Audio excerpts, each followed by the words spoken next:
Hello everybody and welcome to another episode of Curse and Mother Mystery. We're playing the module Curse of Straw, but it's been changed, modified, transformed, and we're playing in the setting and system of Frostmark the RPG. I don't have my overlays or all my fancy gadgets tonight because my own computer is at the repair shop because it's overheating. So sorry for that. There's a content warning for tonight with bad language, gothic horror, and maybe some gore. With me, I have a wonderful cast of players. I got Aeronox playing the Silver Dragonborn Paladin or Knight. How you doing? Hello. Hello. Hello. And then I got Julie playing the half-elven spellsword magus Lady Lyria. Hello, welcome. Hello. And then I got Nix of the Vistani, a sorcerer bard, played by Adrian. Hello. Hello. And then certainly not, well, kind of least. How dare you? How fucking dare you? It's okay to be short. Definitely the shortest of the bunch. We got Calvin the Gnome, our resident. Wait, you're a ranger? Yeah, I kind of forgot. Ranger. What are you? I'm gnome. I'm a gnome. I'm a master of the ladle. Yeah, predator tactics or predator finesse? Predator finesse is what you are. Wow, look at me. I know my players so well. So, how much are we getting paid now the budget's being cut? Well, if I paid you 0 last time, it's now that you will have to pay me because of my sadness. So, minus salary. I got $5 in a Coke can. You want? The Coke sounds nice. I have to say it's pretty warm. It's not cold. Can I'm sorry. I pay and Status gift of Coke. subs? That you can. Thank you so much, Julie, for that. Always super welcome to see that. Super grateful. Thank you. What happened last time? Well, you finished your dinner with Lady Wachter. Where you guys wanted to understand why Lady Wachter thought that she had such control over Isaac, and she wanted to make a deal with Lady Lyria that in return for the secret, that she wanted Lyria to at least speak politically openly in support for her during the Festival of the Blazing Sun. But then Asvada tried to make a counter argument saying that maybe she could try to take a look at Lady Wachter's daughter, Stella, who Wachter explained is mentally ill. You headed up to the bedroom, met Stella, who is acting like a cat, had mood swings up and down, and when Asvada spoke ill of Victor, then Stella got very defensive. Fiona told you guys that after spending some time at the Burgomaster's mansion and with Victor, she came home like this one day, and Fiona has since then tried to figure out what has happened. You believe that a greater restoration spell with a little bit of an extra oomph will solve the situation, but Fiona says that she already knew this, and she also revealed that she knows the Stella's soul is not a cat, it's her own. There's just for some reason she's acting like a cat. She has also tried to ask the abbot for help in Kresk, but the abbot has ignored her letters. So she returned to the first deal, saying once again, if you give me political support tomorrow, I will tell you the secret. Illyria accepted, and you learned that Isaac Strasny asked how to do mummification, and that she was able to put 2 and 2 together, since this happened just after the Arabelle went missing, and she knows a little bit about how what Isaac desires. You left then the dinner party, headed back to the inn, drowned your sorrows in ale, exchanged souls in a very interesting manner. Yeah, we did. Apparently, it was Nick's first time. Ha! And Rictavio, the bard, slipped Illyria a little package, saying that she should take it to the Vistani camp, and also told her that each week one of these dolls are made for Isaac. And once back in your room, you took a look inside and you found a slightly sexualized doll of a red tiefling girl. Asphodel headed to the church to watch over Felix, and then in the very shy morning rays of the sun, you asked about the abbot, and you learned that a Raziel came alone into the mists, a man with a certain aura of power, searched around for some time, trying to find a way to end the devil. And the last he heard of him and saw him wearing that jacket now that Nyx owns is that he headed towards Kresk, where he knows that the abbot took over the abbey that has been left alone there ever since it was emptied, so a few hundred years ago. And now he resides there, but he has isolated himself from the world. Not even the people in Kresk wants anything to do with him. And then, early in the morning, you headed towards the Vistani camp to tell Luvash of what you have discovered about Arabelle. You revealed the proof, he believes you, and he turns into a very cold rage. You try to calm him down, saying that innocent people will get hurt from his actions. And then Luvash retorts back and says that innocent people has already been hurt. And then he turned around and left you where you were. So that's where we're going to return. We're gonna change up the music to one of my favorite pieces of music I've discovered from all of this. Let's see. Yes, feels good. Yes.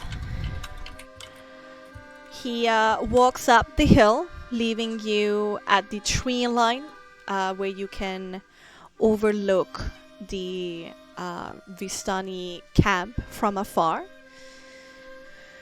What do you guys want to do? Well, that didn't go exactly as expected.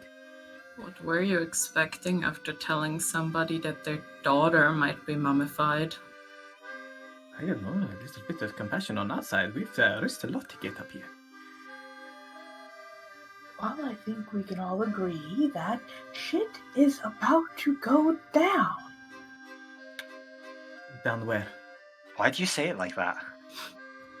In Vallaki. Yup. Right. Well, he wants, well, justice for his daughter. I think he's Not conflicted, though, if I'm honest. With what we think that's happened, I, to be honest, see why. Well, I think his only conflict is if I were to try to stop him. Stop him from Gotta doing say, what? do not want to get in front of him. In my mind, I think Luvash is conflicted both in nature of what is happening in Vallaki and what's happening in this very camp. I do not think he is all the way on board with Aragal. Maybe he is still a wild card. Yes, but a grieving man can do quite drastic things. I don't think there's anything further that we can do here, though. Unless... We should head back, and I think, I don't know, maybe... Well, I was thinking, Illyria.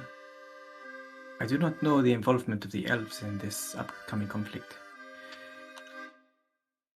As far as I remember, they are subservient. They will do what the Vistani say. But given you mentioned all the way back several, nights ago, your interest in how these elves have come to be, I wonder if you wanted to speak to them. We have some time. A brief moment, but it's just merely a suggestion. Wait, I already have spoken to them.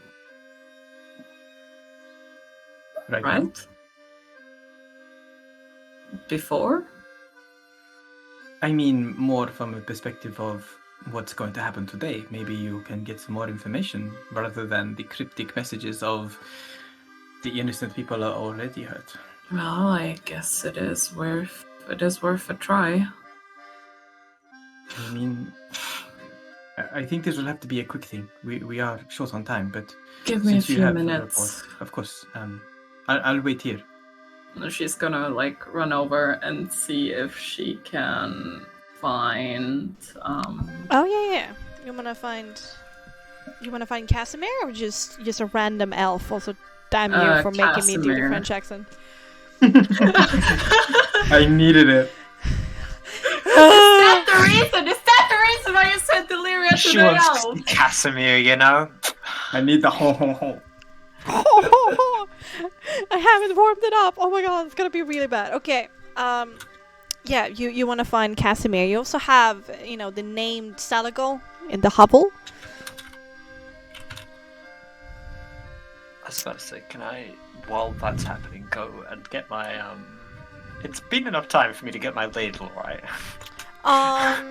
Wait. I think it was 4 days for your ladle. Yeah, can't so remember. tomorrow. I think he said that he was able to do it in 3 days, or I think even 2 days. But then you wanted to be really fancy, and that's gonna take some extra time. Alright, so. You can see his current progress if you want to do that. Yeah, that's true. I'm gonna see his current progress. I'm not gonna fucking wait around doing nothing. I gotta go do Yeah, something. all right, okay. Nick's just gonna fucking sit around and do nothing. All right. All right. Now let me. Yeah. Quick question though. Mhm. How many tieflings were taken out of the camp? How big was that group that just went by us? Oh no, they just escorted Luvash down the hill to you and then went back. So they haven't left the camp. It was just Luvash who walked down since he saw you. He came to meet you halfway, then went down to the tree line where Nyx is standing, and then he just returned with a group of Vistani up. But you're being watched from afar by a few Vistani. Okay. I don't know why. I completely thought him and a whole gang was going down, gonna go right into Wallaki. That's why I was like, Oh, no. damn, shit's about to go down. Why is everybody calm? He's going down. Why is everybody calm? No. Oh, not immediately. Not immediately.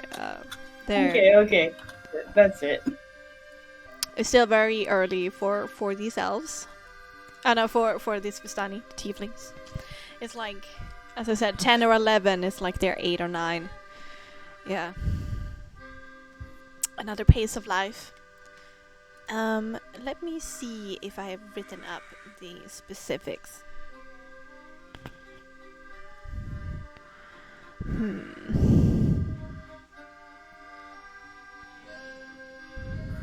No, but let's say it's going, remember correctly, and it's going to be done tomorrow. We did pay half of the price, which was 5 GP now, and then he wants 5 GP when it's finished, and you have a receipt. I got my receipts all scrumpled up in my pocket or something. Yes. So let's start with Salagal and Kelvin at Salagal's hovel.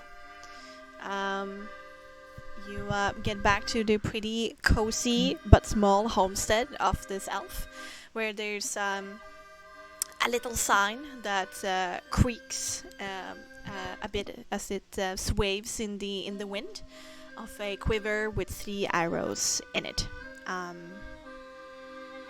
The door is actually open, and there's sound of industry going on inside.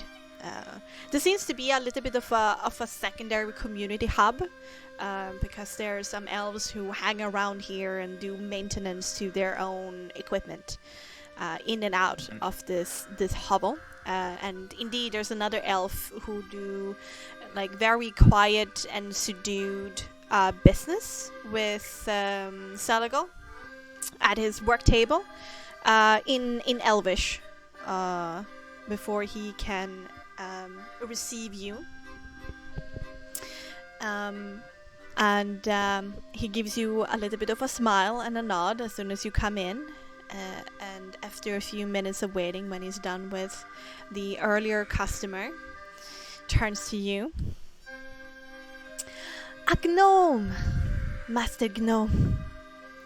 I have a name. Kelvin. Kelvin, I don't think that I was privy to that information last time you were here. How informal of me, sorry. Oh, no worries. I respect your privacy. Not telling somebody the name isn't really privacy, but I get what you mean, yeah. How's it coming along? Oh well, very good. It's been a bit of a passion project of mine.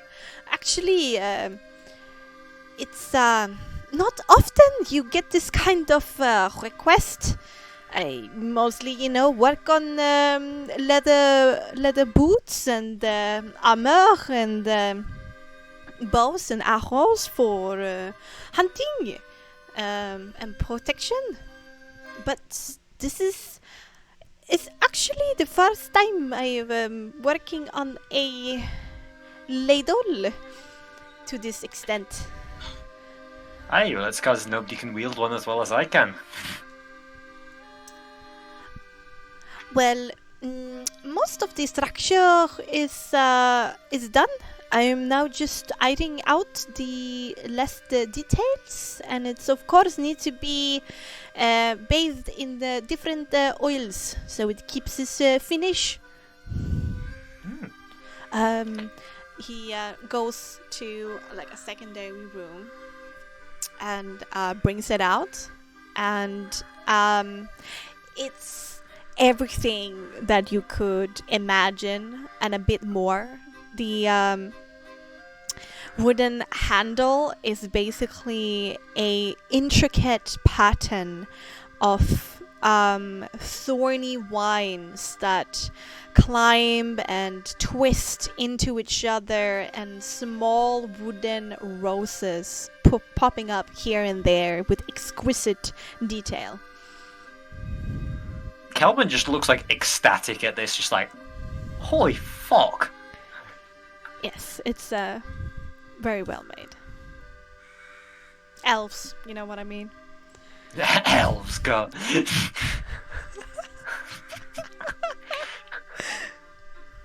I was about to say the elves are the French equivalent here, and I'm like, wait, no, they literally have French accents. Oh my god, what is this trope I'm using? Oh my god, yeah. But he's like, I had no ulterior motives at all with this Yeah. choice of accent. He looks at you with a questioning and unsecured, like a little bit insecure look on his face. Is it to your liking? it's fucking amazing, yeah. I've never seen a ladle much like this. It looks so intricate and fancy. It's just, chef's kiss. As I said, I tried to channel the idea of a ladle fit for a king. Well, you bloody did it well. He blushes a little bit, tucks a lock of his hair behind his ear. Okay, so, well, I'll be sure to come pick it up as soon as I'm able to. Thank you. Yes, it should be done tomorrow. Probably around lunchtime, considering I've gotten a few orders of arrows from the Vistani. I wonder why. Yeah. He looks a little bit sheepish. Like he kind of also knows why, but he doesn't really want to talk about it. Understandable. Well, I'll be sure to pick it up as soon as I can. Don't actually know if I'll be able to, so if you might have to hold on to it for a little bit, I don't know. But thank you very much, and I'll be sure to bring the rest of the payment tomorrow. If that's when I pick it up. It will be safe with me, Master Gnome Gelbin. Don't worry. Thank you very much. My pleasure. Pleasure. Oh my god, some words. Pleasure. Some words. It's an Elvish. It's an Elvish Yeah. sub-dialect of French. Okay. Yeah. Yeah, and Calvin just goes back to the thing. Hell yeah. Sounds fucking chef's kiss. All right. You leave the shop with a strut in your step. You feel a little bit lighter. Why the hell not? You have bardic inspiration for the next 10 minutes. Hell yeah. yeah, So inspired. it makes you that happy. But wait, no, it'll expire by the time we get back to Vaki, so it doesn't matter.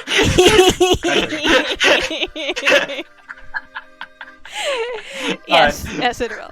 But for now, it feels really good. Yeah, I'll use it as soon as I can, if I can. Okay. All right. Is Illyra going alone, or? I mean, she's kind of like asking us, do any of you want to come along, or?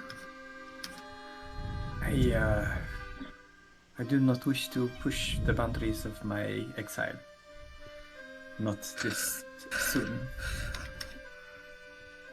But as for I'd be fine by myself. Very well then. I would rather her not go alone, given how circumstances around here may be. Alright, either way. Alright.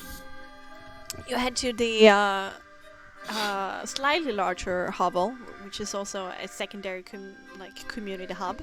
There seems to be guards around this hovel, but not the same kind of traffic in and out of it as there were for Seligal. There just seems to be like a respectful vigilance around it. And you state your business with the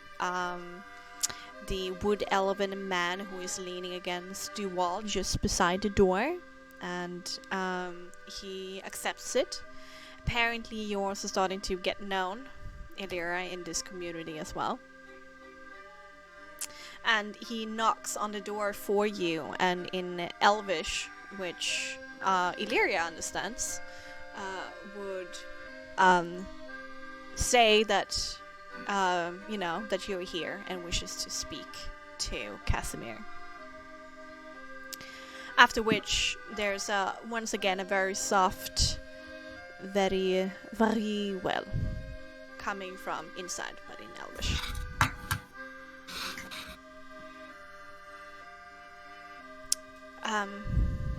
But no one is opening the door for you. You have to do that part yourself. Yeah. So I guess Illyria kind of walks in, greets them, generally just like greets all of them when she comes across them in Elvish. Oh. Mm-hmm. As for that, you feel a little bit confused. Yep, no idea what's being said. But I think you trust Illyria enough to just follow along. I mean, Illyria would probably like just greetings. Don't worry Yes. about And once inside, it's pretty dark, but solid hovel. Every last inch of any furniture, wall, or threshold is covered in different elvish patterns or depictions of animals or people. Some kind of artisan has spent many years inside of this home trying to find anything that could be a canvas. And once again, Casimir is sitting in the chair by his fireplace with a piece of wood in his hand and a carving knife in the other, and what seems to be like a stag is taking form in between his two hands. And he stands up still with elven grace and nods to both of you. Dragonborn. In my house. It's been a very long time. I saw your kind. Is that so? How long since?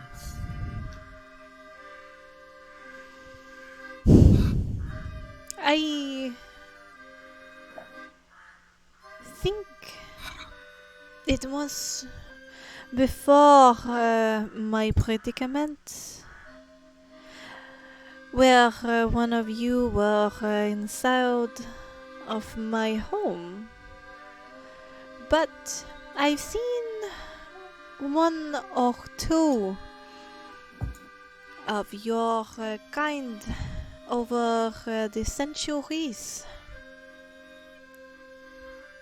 coming in and then searching for a way out and not finding it.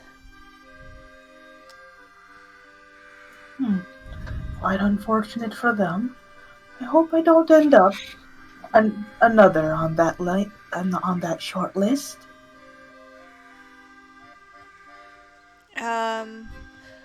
I hope so too, for what it's worth. Of course. But enough about me. I'm just attending with my friend here. I think she has some questions. Well, we thought we could stop by and inquire about what you know about the plans of the Vistani.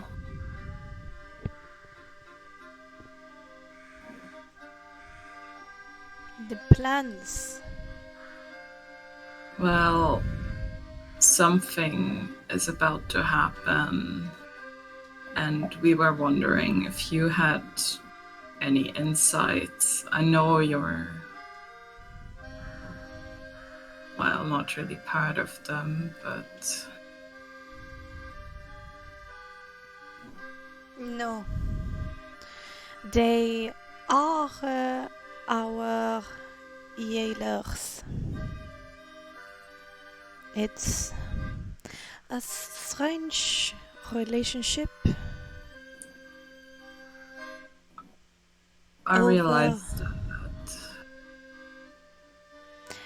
But I would lie if I would tell you that everything is no more.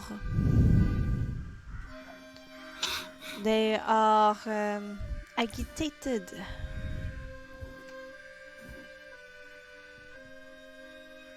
They are definitely arming themselves for war.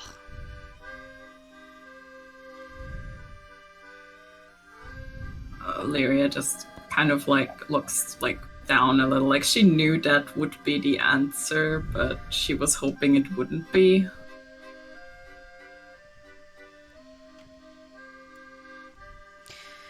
But I do think that this is good in the end. Why is that? From what I've been able to overhear,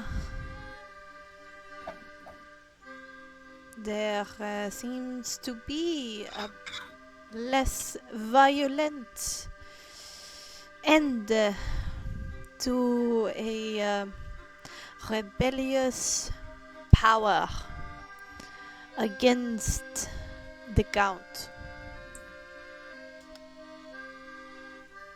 There has been far more tragedy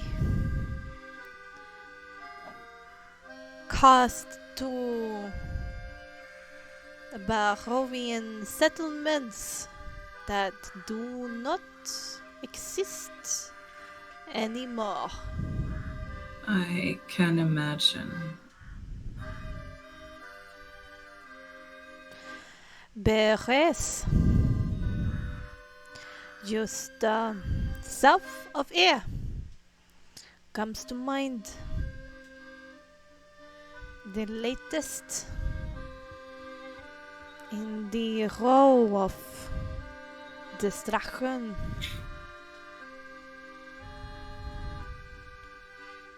Do I want to ask what happened to it? From what I've overheard, there was a woman, daughter of the burgomaster of Beres, that caught the Count's eye. She was courted, her life's blood given as sustenance to the Count on a few occasions. But the father did not want this fate for his daughter. So he ended her with his own hands. He killed his daughter. Yes. Yes, he did. Well, The Count were angry that his will was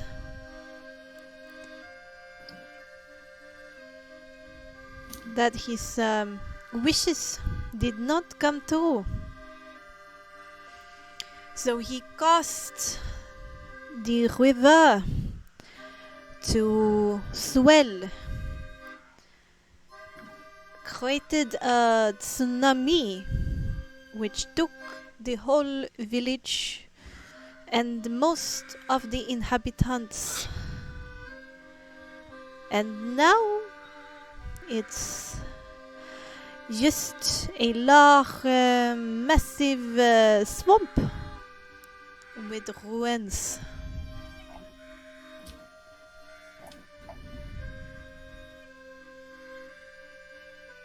That's quite Swamp. extreme.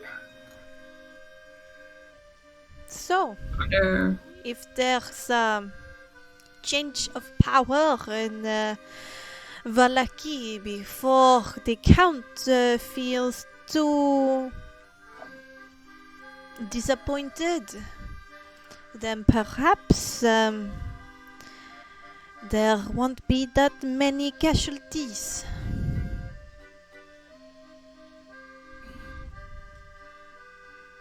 we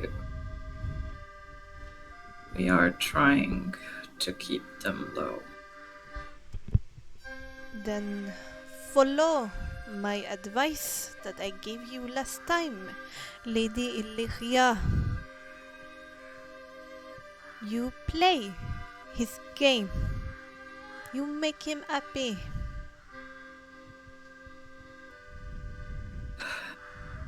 Trust me, I am. Very good. For you and your friends. Know that your mistake will be their doom before he punishes you. And Lyria, who's already been looking a little bit sickened by the story that was just told, is like looking just even more sick now. Of course. Are you still willing to show us to that temple you were talking about? if there's no direct interference from the Count, then yes. My punishment is to remain alive until I become grey and forgotten. Well, he did say I was allowed to go wherever I please in his land. That's very advantageous. You sit.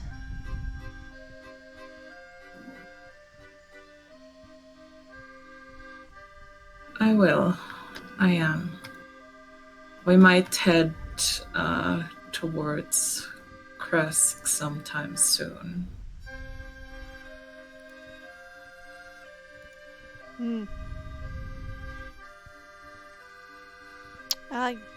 Yes.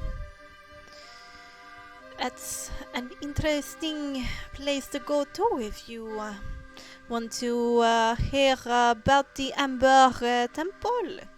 Considering that the only one who I've ever led there and who came out alive is living there. Yes. We have quite a few things leading us there.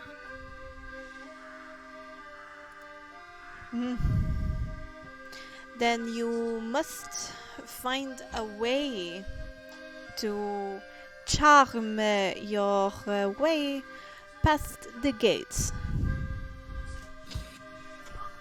I'm doing great in the charm department. Barovians are not that lively. Aeronax, you were saying something. Oh yeah. When Illyria said that that she has charm, Asphodel just kind of quirks a brow. Oh, she said that like very sarcastic, like she's aware of like her lack of charm.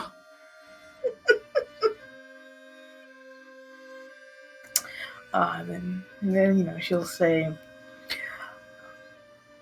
"I've heard a good deal about the gatekeepers there, and how difficult it is to get in the first place. Do you have any idea how to get in or make it easier?"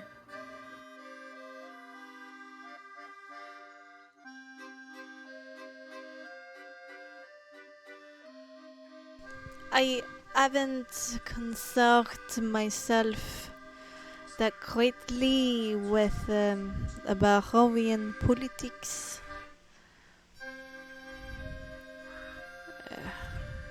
I hear stories from the Vistani here and there. What sort? Well, for example about berets.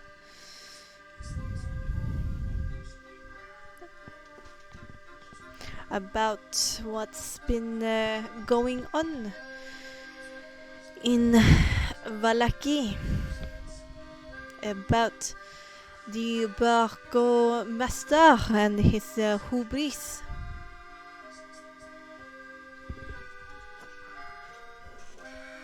What did he do? Well, quite frankly, deny the count is due.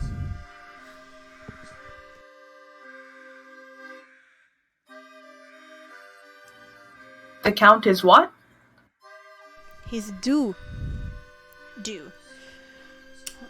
I'm just saying it with a French accent. You know, get his due. D-U-E? No? Okay, like he's due to visit. Oh, well, He's due to do His what? He's comeuppance. due to get what? At least that's always how I thought you would use it. I don't know. I don't know English. Get his due. Well, respect. Ah, The I town see. does seem to be sorely lacking in that department.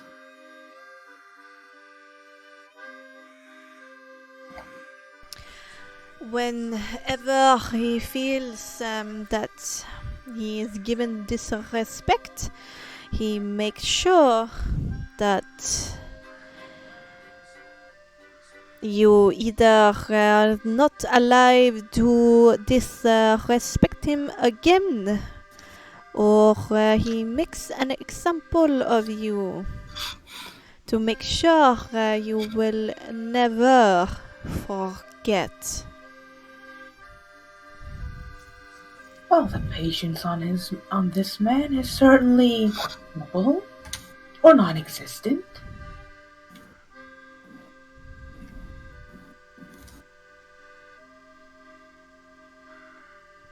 And, you know, all of the while you've been talking, I mean, comparison to how Salagal talks, it's a very matter of fact the way that Casimir talks. His body language is very neutral. There's not almost any gesticulation. It's just delivering the cold hard facts with a very even looking expression on his face, like all emotion has drowned out of him centuries ago.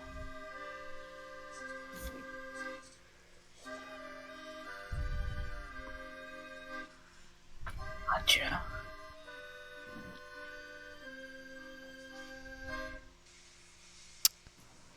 All right. Anything else to ask Casimir about? I'm good over here.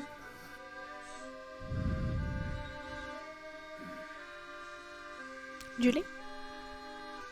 I don't know. The temple. Should we go to... What was the temple in the direction of like Kresk and stuff? He told you that it was south, and the Kresk from where you are right now is north. Oh, okay. Never mind. Then. Northwest. Never mind then. No, she's like, thank you for talking to us again.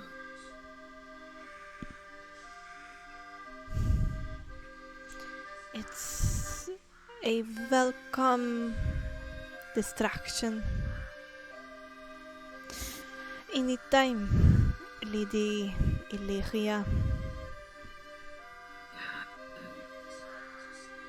I do think we need to go and be in Valaki for whatever is about to happen today.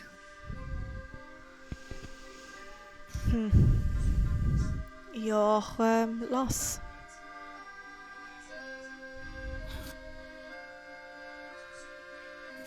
Well, And he, As much as I'd love to stay and chat, I would like to get this over with as little bloodshed as possible. you can try. I'll probably fail, but I'm going to try anyway. Being mentally prepared for the consequences will cause you less harm.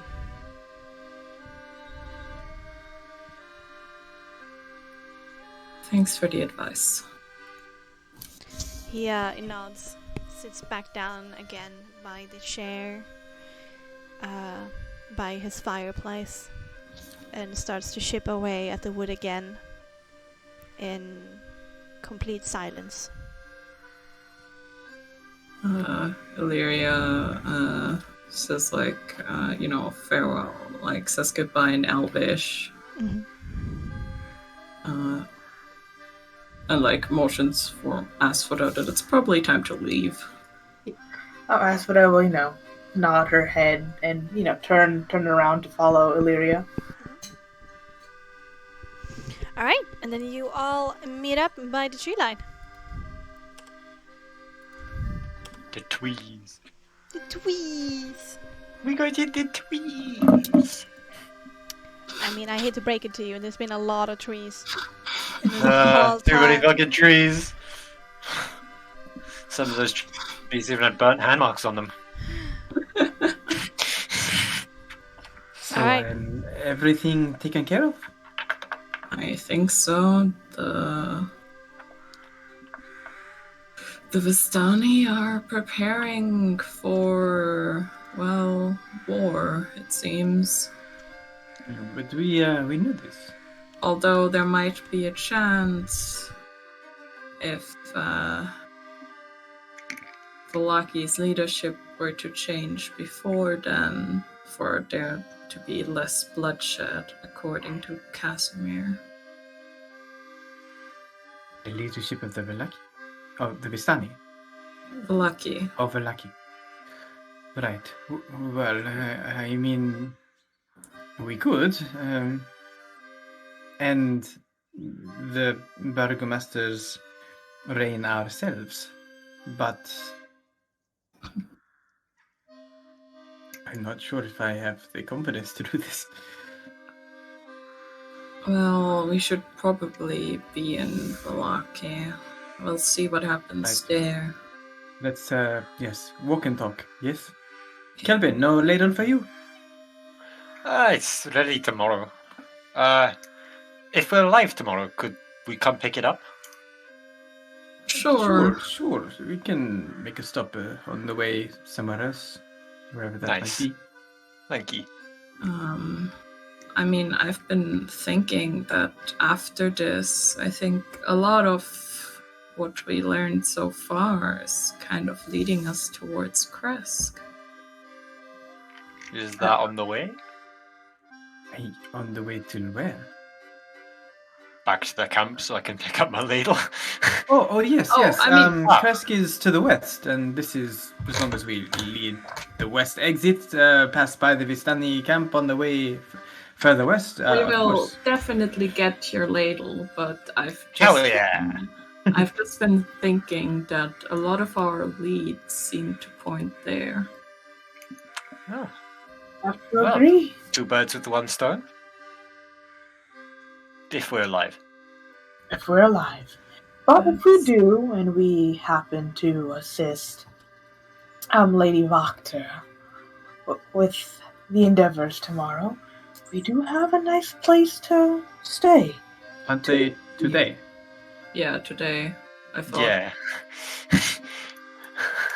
I mean, there is one last chance. I've been thinking just over the past couple of seconds you said this, Illyria.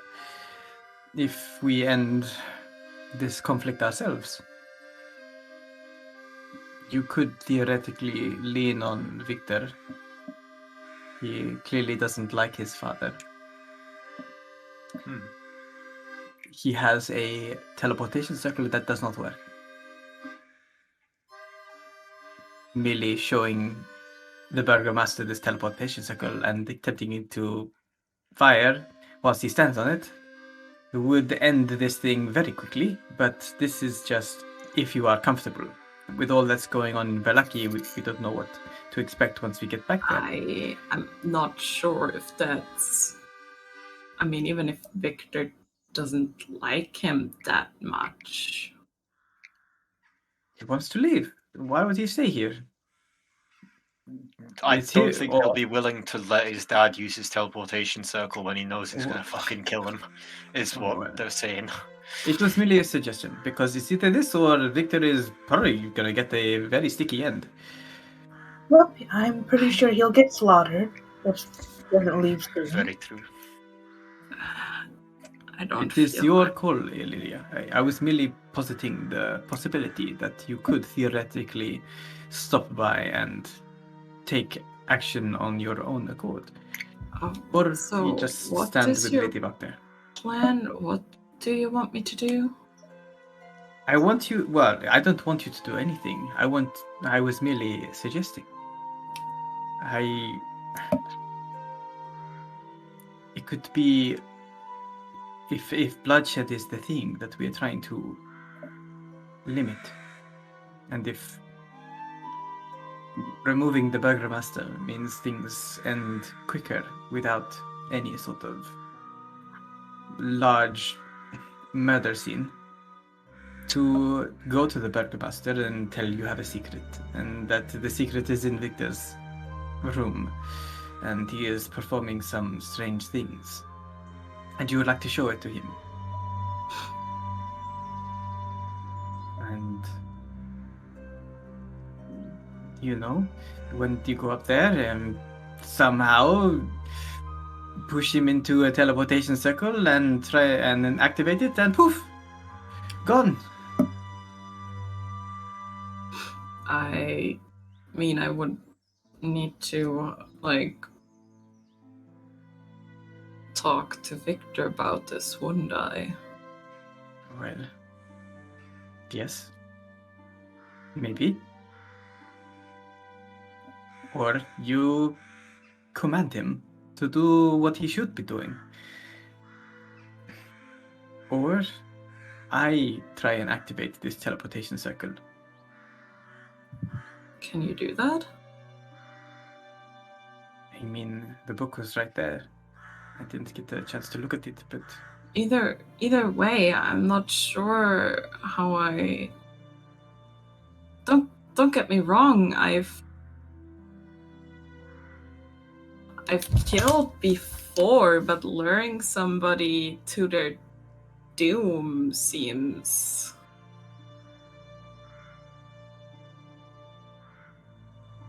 well, yes, it is a little bit, well, it lacks empathy.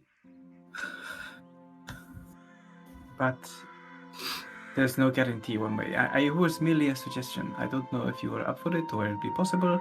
Either way, it's going to end bad for Victor and his father, isn't it?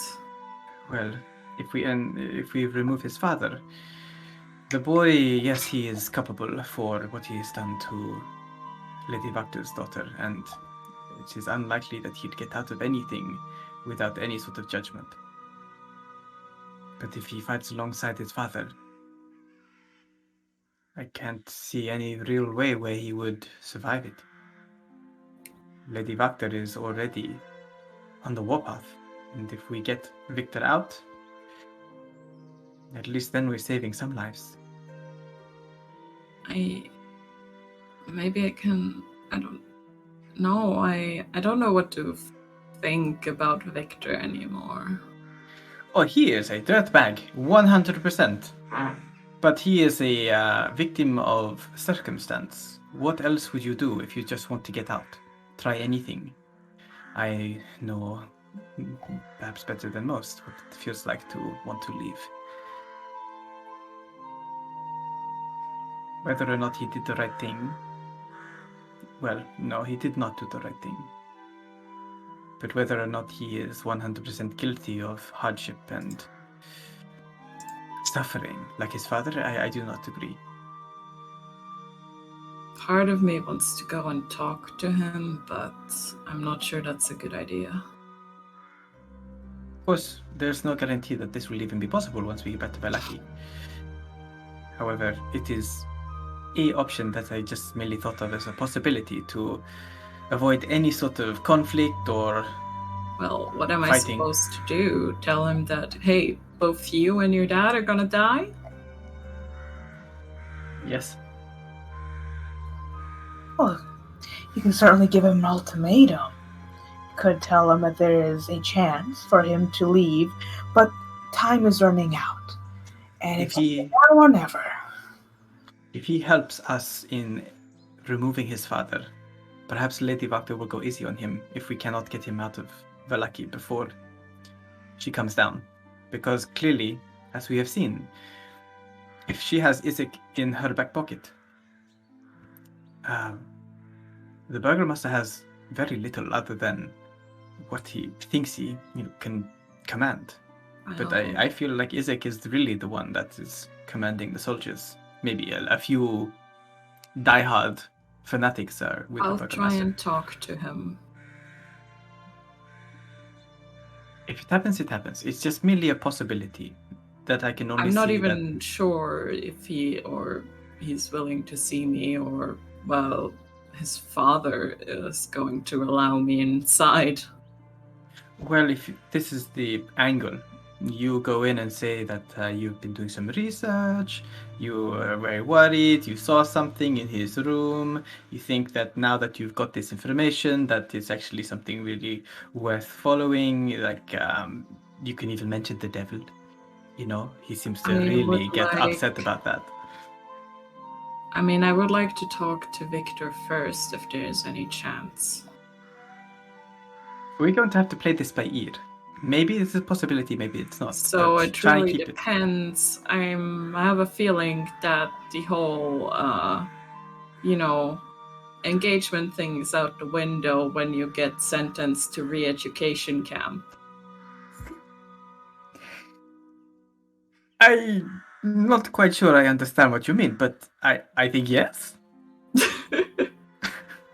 Look, never intended on actually accepting the proposal, but it would be a way to be like, oh, hey, I'd like to talk to Victor. Sure, after all, isn't this meant to be your wedding speech this day, according to the Burgermaster? Well, he has not mentioned anything about it since the incident, so... True. But, again, the choices are really up to you. You are the one with all the power here. It is up to you how you wield it. I don't want to be the one with all the power here. It's too bad. I do what I'm told. Day that is not this day, Illyria. You get to make the choices. And quite frankly, that choice you have to make is approaching very soon.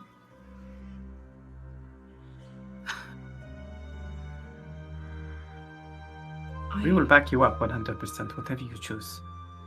But I am clearly not really popular here. I don't want any more people to die because of me. It's not because of you. These people will die anyway. It's just that we got mixed up in this because we were wanting to help the Vistani find a girl. This is outside of your control. This is merely the events of the world happening around us, and we can equally stop right here and walk away. We do not have to even be in Vallaki. Look, let's just head back, head to... I don't know, I was wondering maybe if we could, see if Erwin was there, but maybe talk to them before shit goes down, but I guess I'll be heading to the Burgermaster's mansion. You don't have to do anything you don't want to do, Illyria. You make the choice about what you think is best, and we will back you up whatever you choose. And if it helps you think about this whole ordeal in a brighter light, it's not about a choice that could cause many people to die. Think about it as a choice you make that could save as much lives as possible. Lives are going to be lost. But what matters is whose life will not.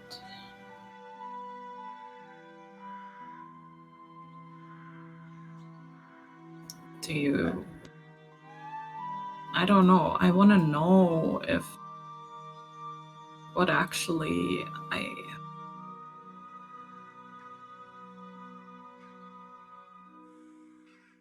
Nyx will recognize the hesitation in Illyria's voice and fish out of his pocket Irina's pendant and just like stop her and press it into her hand, just like, you know, she was given the doll, I guess. Irina is not here to tell us what to do anymore. But I have faith that you'll be able to make the right choice. I believe in you, Illyria. I think we all do.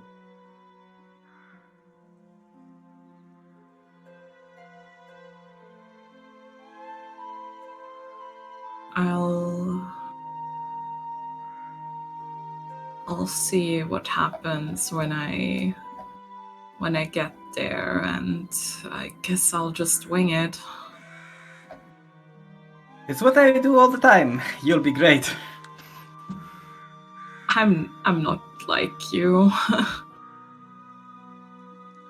Every time I just wing it, it usually ends in disaster. That's the difference between you and me. I make disaster look good.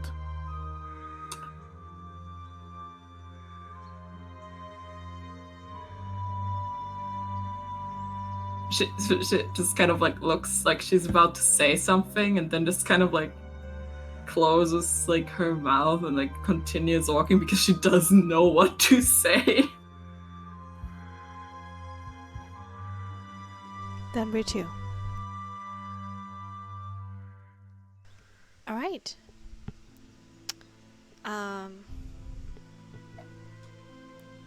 Yeah, you continue heading back towards the gates of Alaki. Do we just want to skip ahead in time, or is there something else we want to talk about during the 45 minute-ish walk, getting back and forth? Nyx wants to go to Kelvin on the walk, and he's gonna like look down at, you know, him like keeping up as we're strutting quickly. Kelvin, I feel this is one of our adventures in the Protectorate.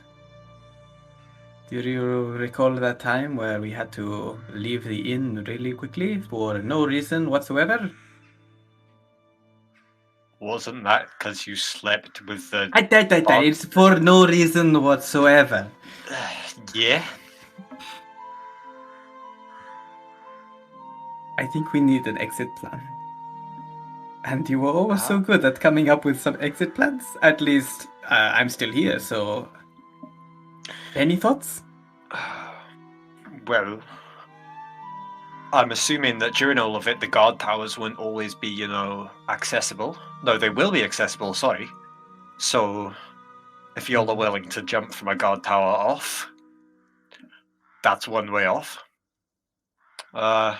Most of the gates will probably be a pain in the ass to open without, you know, all the mechanisms and somebody manning it, so it is actually quite a hard place to get out of. Well, maybe as we enter the gates, the western gates of Alaki, perhaps pay some particular attention in terms of the locking mechanisms, just in case we are trapped inside.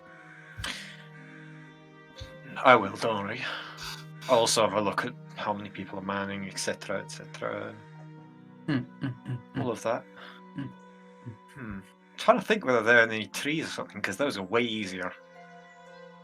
Don't think there are many trees inside Vallaki. It's sad. You should have more trees. Right. Sure. Trees. It's good to hear that you got your game face on. Hopefully this doesn't go to shit, but I who knows? have every hope in Illyria finding the right solution. However, you and I both know things don't always go to plan. Things barely ever go to plan when me and you are involved. Don't tell them about it. I will not. Wait, which one? Nick's winks at Calvin. Calvin winks back. All right. About 30 minutes later, you do come to the gate. Probably halfway through the walk, Calvin received some aid from Asphodel, considering his little tiny legs can't travel that fast. As we get close towards the gate, Mhm. if we're getting up that far, Nix will just like slap him on the, I guess, if he's all the way up there, his ass. He'll slap his ass. Give him Calvin just fucking guidance. like whip around his head, just like death stare at you. Here you go. Like You reach you'll for do your good. ladle, like ready to hit him, and then you realize that your ladle is not, in your leather I got belt. the shitty one. Ah, that's true. You can still bonk him with the shitty one. Yeah. Oh, he's gonna slap his ass in a guidance-y kind of way. He's gonna let the whip around and be like, oh. You're gonna whiff at me like a cat trying to like stick its paw through a hole. Yeah, you know when you like touch a cat and they don't expect you to like, huh? Yep. You just fucking So whip around. You'll give him butt guidance. Okay. Thank you. Just keep an eye out. All Oh, right. Okay. Make me an investigation check with you, please. To get your bardic inspiration. No, that ran out, No. sadly. That ran out like quite a Yeah. while ago. Damn! I know. I'm no longer on my. Well, I am still high up, but I'm no longer on my high of. Fuck yeah! My ladle looks sick. Almost. How much is bardic inspiration again? What is You just have a 6 guidance. Oh, Oh, okay, guidance. 1d4. That's a D4, isn't it? Sorry. Yeah. Yeah, 1d4. 1D4. 90. Ooh. Ooh! That's quite nice. Yeah! Yeah. Damn! Okay. Smart boy. Sorry. Well, you come upon the gates. This is not an accurate picture, but it will help us a little bit. Yeah, it's a little bit more organized than what this is. There's double wooden gates that are heavily fortified, so you can open one door instead of just opening two. And then on the other side of it, there's indeed a pulley mechanism in a little wooden house that is attached to the wall. Probably some kind of rope and counterweight. Maybe a donkey or a horse that helps to pull it. So we could use Asphodel. And there are no trees beside the gate. It has been intentionally cleared for that reason. Two towers at a good distance from the gate, and then the gate itself also has a bridge above it where you can look down. And Does it look like you can access the bridge easily? Like, would it be easier to do that than to go and tell a horse or Asphodel to go do a winch? It seems like you need to go through the towers to get to the wall.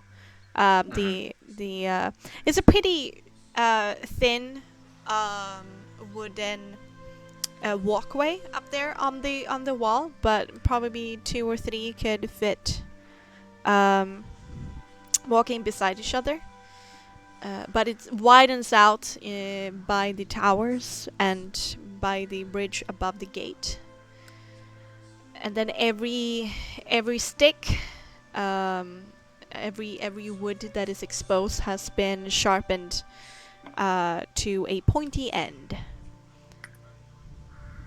There's also a moat and a not a drawbridge where you can pull it up.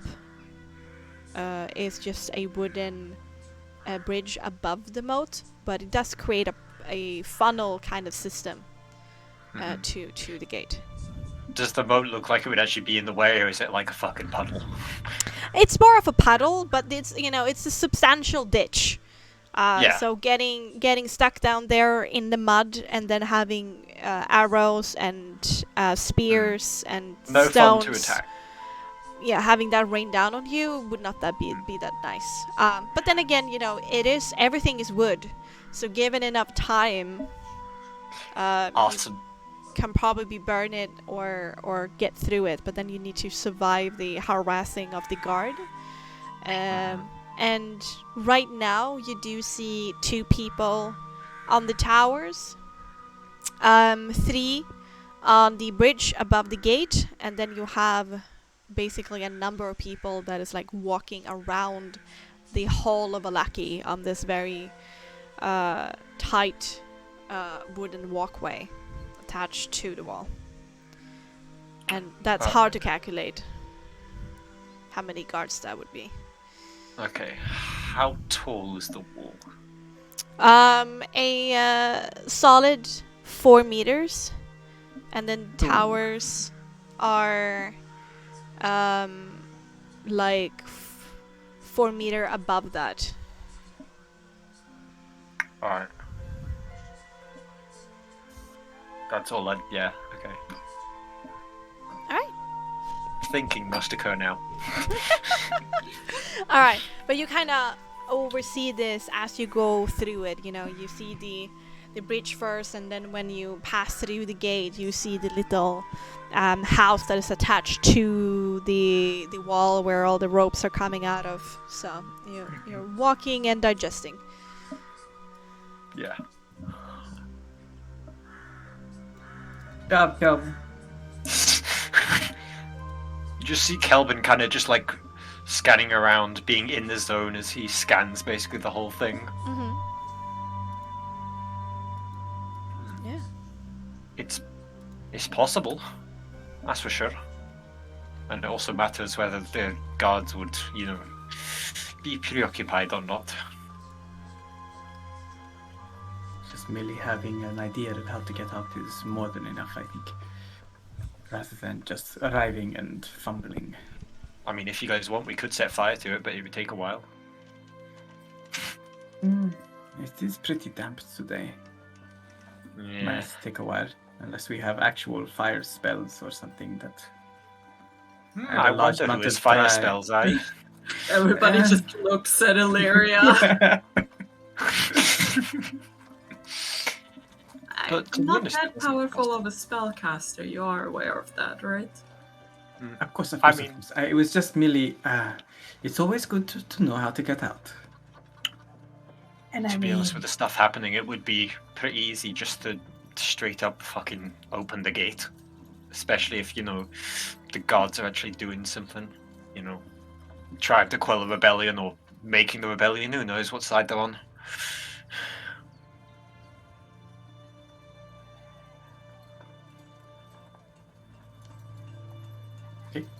We enter Verlaki.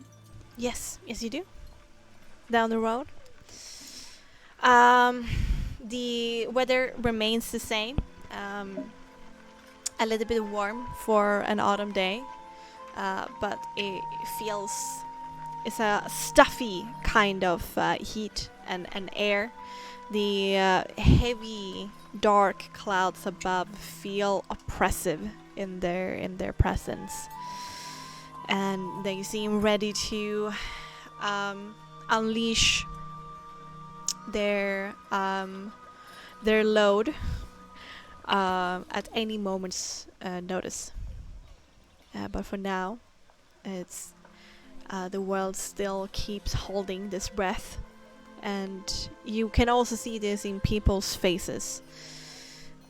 They are also sensing that something is happening today. There's a tenseness to everybody's movements. Everybody is going at their businesses at double speed than normal, not liking to be out and about in the open, scurrying from place to place quickly. When they get back to their porch, quickly run in and lock the door behind them, kind of deal. They leave most of them leave you a wide berth. Don't want anything to do with you more than normal. And there's also a lot of activity in the sense of preparing for the festivities. People who are out and about cleaning up the roads, hanging up colorful posters, and you know those lines when you have triangles in different colors that you hang up. Bunting. Oh yeah, that several of those over the roads in between the houses, flags, and the color theme for tonight seems to be white, yellow, and red for the Blazing Sun Festival. Yeah, that's the Vallaki that meets you when you enter into the waking city.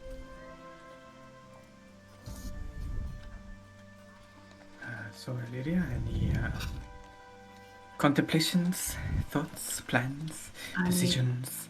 I can try to talk to Victor. Oh, okay. Sure. Not entirely sure how to convince somebody to help get rid of their own father, but I'm sure I'll figure it out. I'll figure it out. Do you want me to come with you? Well, I mean, you could, but I would probably... I don't know. I guess you could. We could all go with you. Don't have to be alone. I don't know, I feel like it might be weird showing up with all of us. But I am your herald, your servant, right? No, your entourage. That is true. As for my servant. And that I'm assuming he's still riding on Elvis' shoulders, so he's just going to pat her on the head. All right. I don't know. I just thought maybe we could try to get some insight as well from. Well, of course, we can keep the burgomaster busy whilst you go have some alone time with Victor. Oh, I thought we might also be able to get some insight maybe from the Martic house, but I'm not sure we can do all of that. Could just, not splitting up.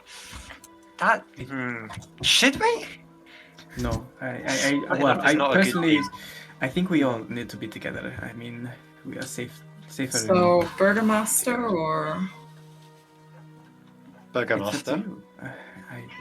This is just a crazy harebrained scheme that I dreamt up in 3 seconds. It's a possibility. It could all fall apart around us, but then so could the entire of Vallaki. Well, it's either that or maybe head back to the Blowwater Inn. What's the time? Thanks. Right now, closing in on 10 in the morning. So we still probably have time.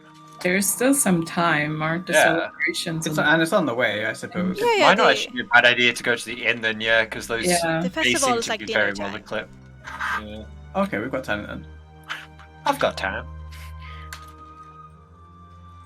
Martikovs, if you think that's a good idea. I mean, they seem to be on our side. I don't know if we want to talk to Father Lucian as well. Prepare him for what could happen. A short bit of warning for Father Lucian. Be Good. At least enough time to mentally and physically prepare the children to safety and whomever else. I also value his opinion as well. Should we just stick together and not split up? And just do one thing Sounds like after a another? good idea. It seems like if we just walk down the road and do one thing in order, we have Father Lucian, and then we have the Matkos, and then we have the Burgomaster. So Yes, that Okay. sounds like a good idea. well, it's coming up here on the left. Indeed it is. Saint Andrew's Church. Huh? Loop. Blop. There's also activity around here. The church is also being decorated for the Blazing Sun Festival. There's very, poorly made tapestries are being like hung up beside the church's door and things of that nature. One of the doors are open as people are moving in and out. There seems to be busy church hours, you could say.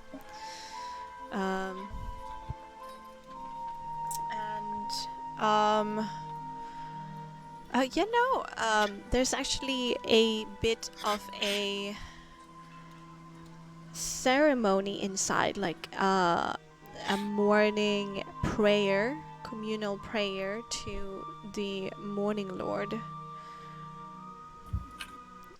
which Father Lucian presides over.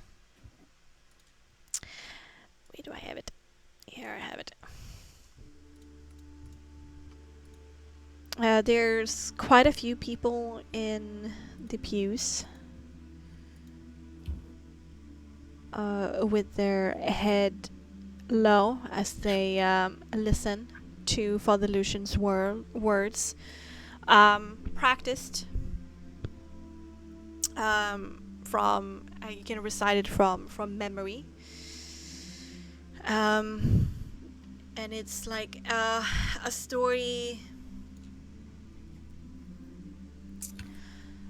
It's basically a collection, a story of a Goliath warrior's life in ancient times, of the different obstacles this warrior faced, and at every point they had a vigilant, defensive or offensive approach to each of their obstacles, to the time where they died many years later,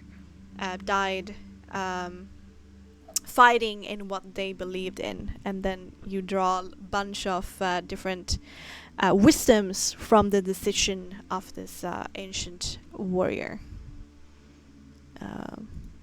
And Father Lucian is seemingly trying to install some a bit of strength in his herd, trying to make them ready for tonight, considering he shows this particular parts of what Boreas preaches.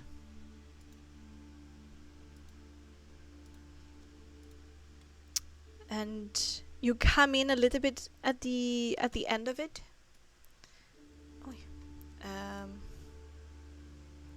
Why is it like this? There. Probably listening in for the last 10 minutes or so. It ends with like a silent prayer, and the last gesture towards the Morning Lord. And then people starts to break up in the pews.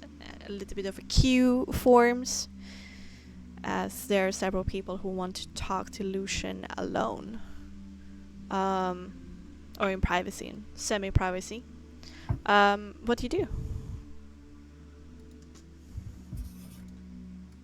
Can Nyx eavesdrop, like the whispering of stuff as people are queuing up? He wants to kind of people watch. and trying to gauge the mood of what people are talking about today. Because you have like the old ladies that kind of whisper to each other, and, like, talking Yeah. about hats and stuff, and then also about perhaps what the young whippersnappers are doing, kind of thing. Well, it's pretty easily to overhear from what the people in front of you say, but you need to like weave in and out of the different crowds that move or stay and talk to get this information. So let's do a subterfuge with cunning, please. Oh, subterfuge. It's an 18. That's an 18. Damn. Yeah. Yeah, no. Despite your colorful visage, they don't take any notice of you in that way. Before it becomes like ridiculous, like at a certain point. But you do overhear a lot of worry. Talking about safety measures of how to barricade their homes if need be. One actually talks about a hidden cache of tools that can be used as weapons, just in case.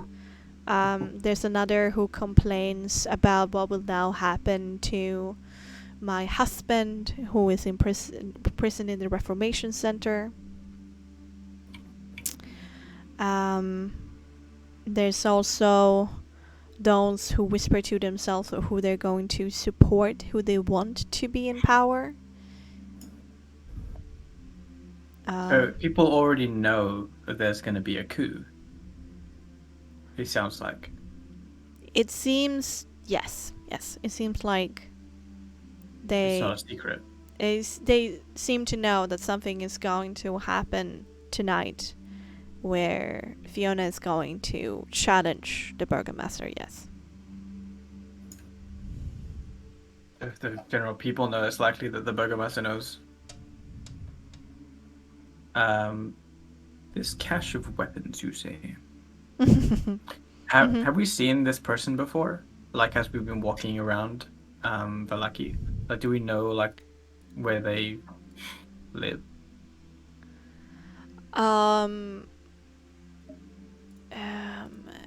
Yes, you do recognize this person.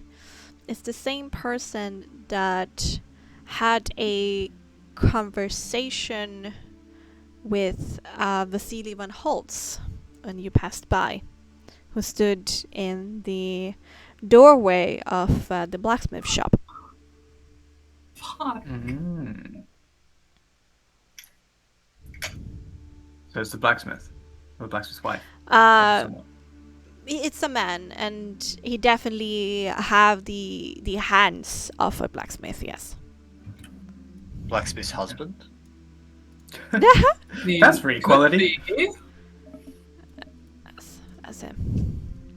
Okay, so Nix will hold on to the information, if but it isn't like a like two married guys running the blacksmith now, I'll be very disappointed. Okay. Point taken. Okay. Real quick, gotta change some things. Yeah, I'm just disappointed. Yes, didn't he say tools that could be used as weapons, not like weapons directly? Yeah. Yeah. But So just to be honest, with the grade of weapons that we have on us now, we might as well keep. Yeah, we do have our weapons. I'm just having contingency plans here. It's just more like if something happens, just like we need to our arm options the open. masses, take back the forms of production. Whatever it means. I mean, just having, since we don't know what we're really meant to be planning for, being aware of the options is a good idea. You gotta take in everything you can. Well, coup. Mm-hmm. Okay. Anything else? No. I mean, yeah. Worry for tonight. How to protect themselves and what they think about what's happening. People murmuring on the side of the Burgomaster or Lady Bugter? Was that heard? Subterfuged. They are kinda in the same spot that you guys are, where they recognize that Vargas is incompetent. A prick. But in the same time, I mean, especially those people who come here to the church being pious towards the Morning Lord, the fact that Fiona has a way more casual relationship and perspective of other forces in the Barovian Valley, they feel very uncomfortable. And they're wondering if the devil they know may be better. Nick's just really wanted to identify if there was like a strong opinion on one side or the other. If they are kind of like on the line and it could flick either way, then it means that it's less likely to have like a citizens' revolt, like people rising up against the party. But if they're also on the fence, then yes, and you also get the sense that these people are looking out for themselves as well. That you also get the sense that they might change their tune for their own safety rather than their own principles. Right, but the difference here is that they're looking out for themselves, not out for a specific one. They're not like a diehard, for lack of a better term, Trump fan. They're not like wearing the colors of the Burgomaster. They're kind of like. Honestly, I highly doubt that a lot of people are really that much in support of the Burgomaster anymore at this point, if they haven't been to the. Yeah, I mean, I got that idea. It's like I'm hoping that is the case, but I'm just making sure, like, we're not. No, you know what? If you weren't, I was about to mention it. Okay, cool. Then he's just gonna be listening to old ladies. Yes, but there are a few voices in what you overhear in this discussion that shuts down the discussion immediately and say that Vargas is Burgomaster. But the way that they do this, you notice, is pretty unnatural. And there's unnatural? Yeah. Like they're compelled to say that? Yes. And immediately afterwards, they say all is well in Balaki. Oh, hold on now. This is new. Wait a second here. Is this like consistent? Is this like the moment someone says, but he's the Burgomaster, and then everyone says it? Is it like this massive suggestion, this massive enchantment on these people kind of thing? Is there like some sort of spider senses about magical, sort of global magical stuff happening here? I mean, you don't know, but they seem to almost all of them recite the same talking points, which ends with all is well in Balaki. So they're either brainwashed or magically brainwashed. Both, probably the same as probably both is also an option. Yeah. Well, so Nick's now thinking, hey, holy hell, these guys could have like a trigger word. They have just like conditioned the folk of Vallaki to just say rise up against the usurpers. It's not all of them though, right? No. Okay, so like we don't know this. So Nyx is gonna go to just a person by themselves. Mm-hmm. Just waiting for Father Lucian, for example, and she's gonna walk up to them, and we don't have to roleplay this. He's gonna do a small talk about the weather, talk about the festivities, and then as they're hearing their the way that they're responding, he wants to steer the conversation so that he says, but he's the burgomaster. The person says it, or you says it? I'm gonna say it and see if they respond in like this triggered mechanism. Oh. Oh yeah, well, when you confirm that Vargas Valakovic is the burgomaster, they say, yes, all is well in Valaki. When they say that, I want to like really focus on their demeanor. Does their whole personality change? Like they almost go subservient? Do they just lose a part of themselves as part of, based on the conversation that he's having? Does it just change like a flick of a switch? Yeah, let's do an empathy composure. Let's do it. Be composed. This shit's scary. No, he's not composed. I mean, they do become stiff and change their demeanor when they say it, but what kind of indications that you might have otherwise gotten from it eludes you. All right.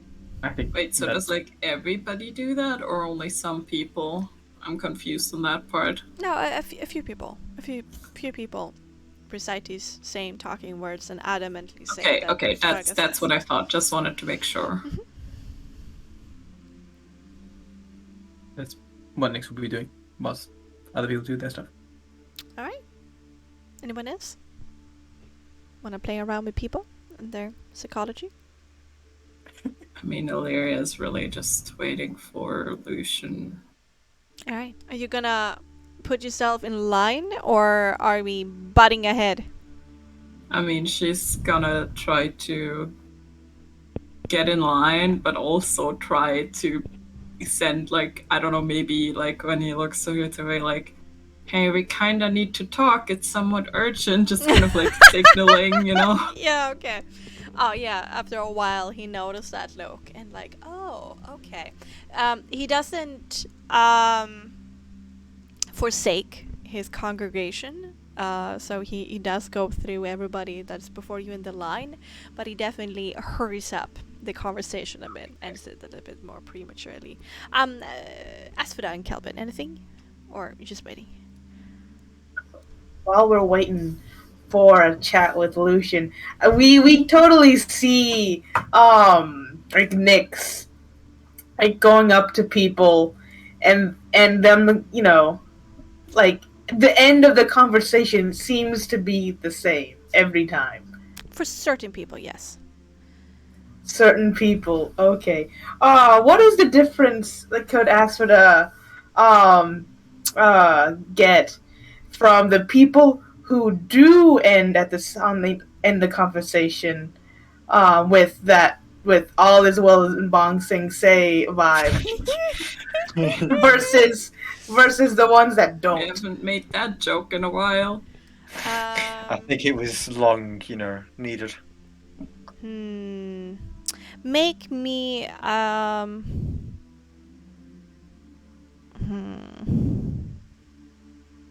make me an investigation check for that, please.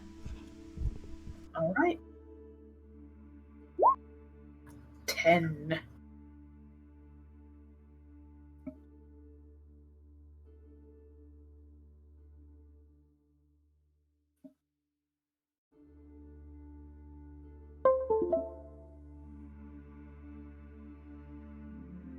Sorry, my headphones were dying. I had plugged it in. Not my headphones though. A bit awkward. 10.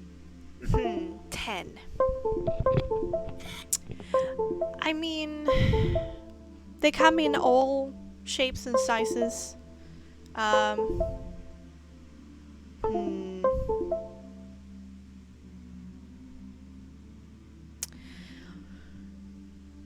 think one common category between them is that none of them seem upper class. They seem to be middle class and below. But Okay, what is? Oh, go on. but age, gender, profession, none of that stands out to you. So it's a class thing. What's the youngest she's seen so far that had that creepy vibe? I mean, probably here in this crowd, there's probably a teenager. Okay. 15, And- 16. 15, 16. And the vibe comes whenever Nyx seems to say, "Oh, the Burgermaster." It doesn't have to be that, but whenever somebody complains about the state of Vallaki or try to touch upon what is going to happen tonight, they shut down the conversation and say that all is well in Vallaki. Gotcha. She'll keep that in mind.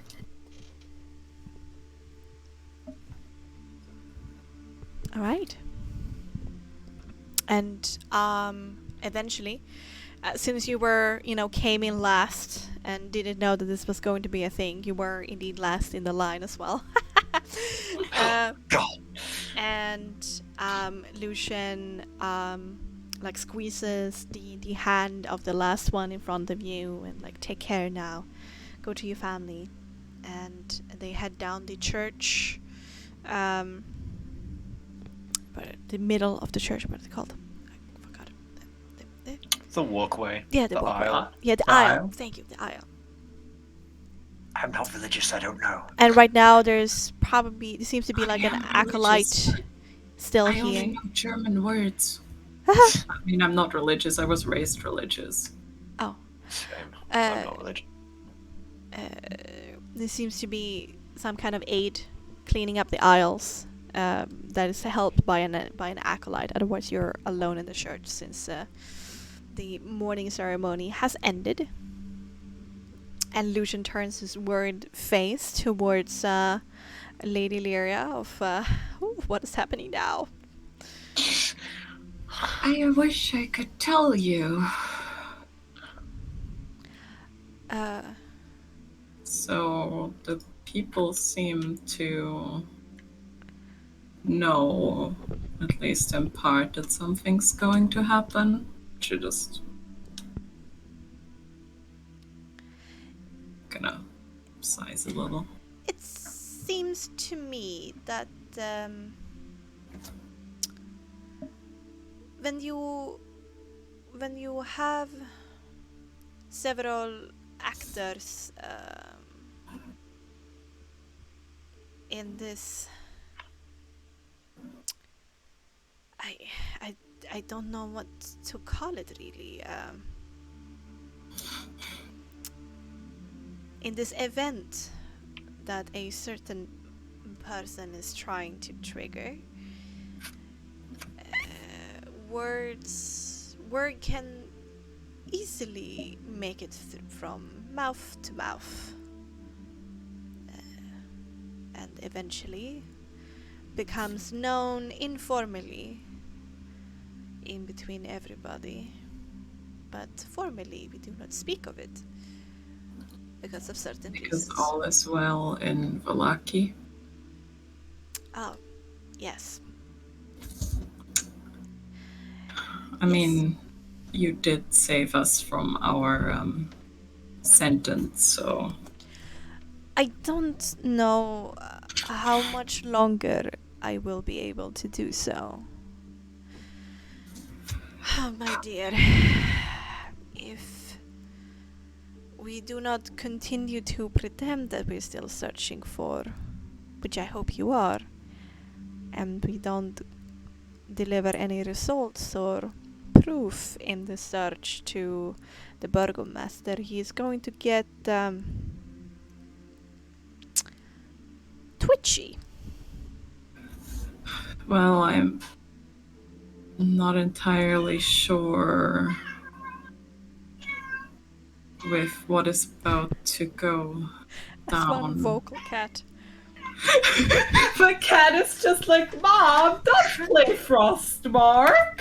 Mom, don't play Frostmark, play with me! Illyra, did you steal an undead cat? Fuck's sake, Illyria, come on. Does that mean I Damn. get an undead cat as a pet? If so, yes. Anyway, sorry, continue. Sorry about that. Alright. She's like, with what is about to go down, I'm not sure how much longer that will be a problem.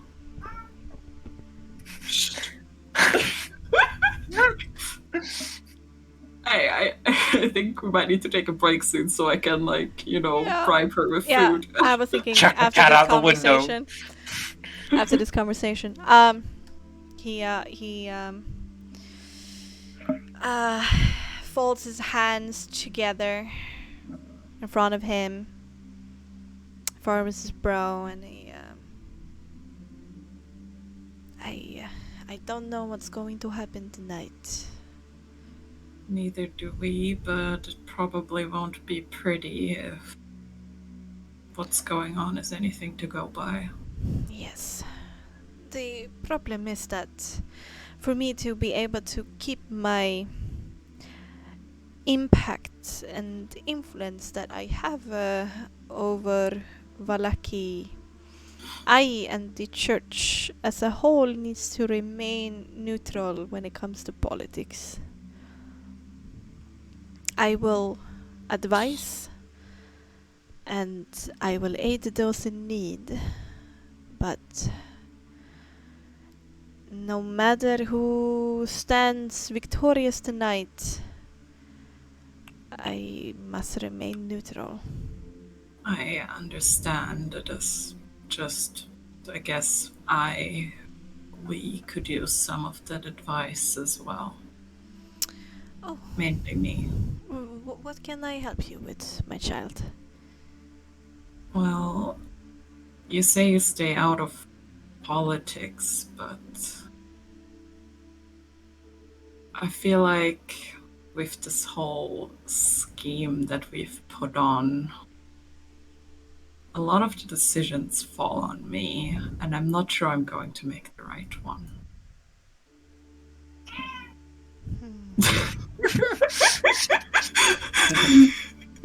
Your That cat cat's disagrees. agreeing with you. The categories, just too many decisions.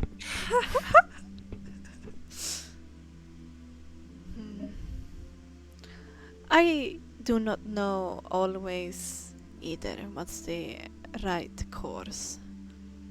But that's when I turn to those people who support me and build me up to the person that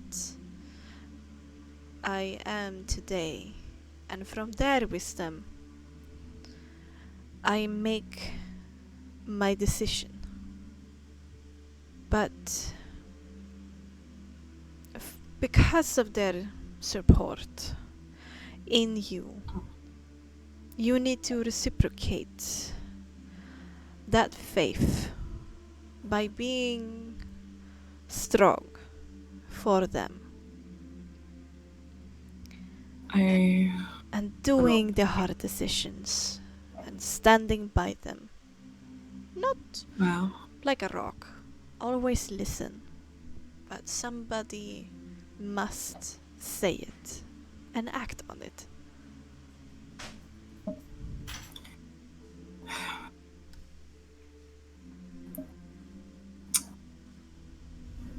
I will do everything I can to have the least bloodshed possible tonight. That sounds good to me. And he puts a hand on your shoulder and kind of massages you a little bit with his thumb to let go of some of that tenseness that you definitely have by now. Yeah. Don't beat yourself too much up if things don't go as you plan, my dear. They never Sometimes there are just other forces at play. I'm just worried about the town. Yes. So Me too. I know a lot of the people here. Sometimes you can only try to survive, and in the meantime, you That's what listen, you been learn, doing. and then hopefully one day, the forces that be, that forced you to cow and bow, will not be as strong as you are, or as wise as you are. And that's when you can start changing things to your liking. Or so the Morning Lord says. Bide your time. Illyria's just kind of like gonna look at him, still like has this like little like fire in her eyes again, just says, things will change here. Maybe not right now, but they will. He smiles a little bit and says, may your strength grow and your heart swell and your wisdom guide us.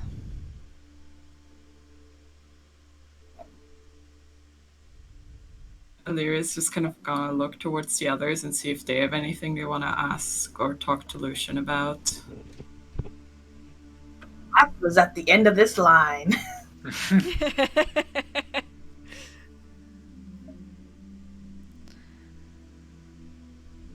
I mean, he's not going to say anything, but he'll, as Nyx is eavesdropping and walking around, he'll pass by Father Lucian probably at some point as he's talking to Illyria.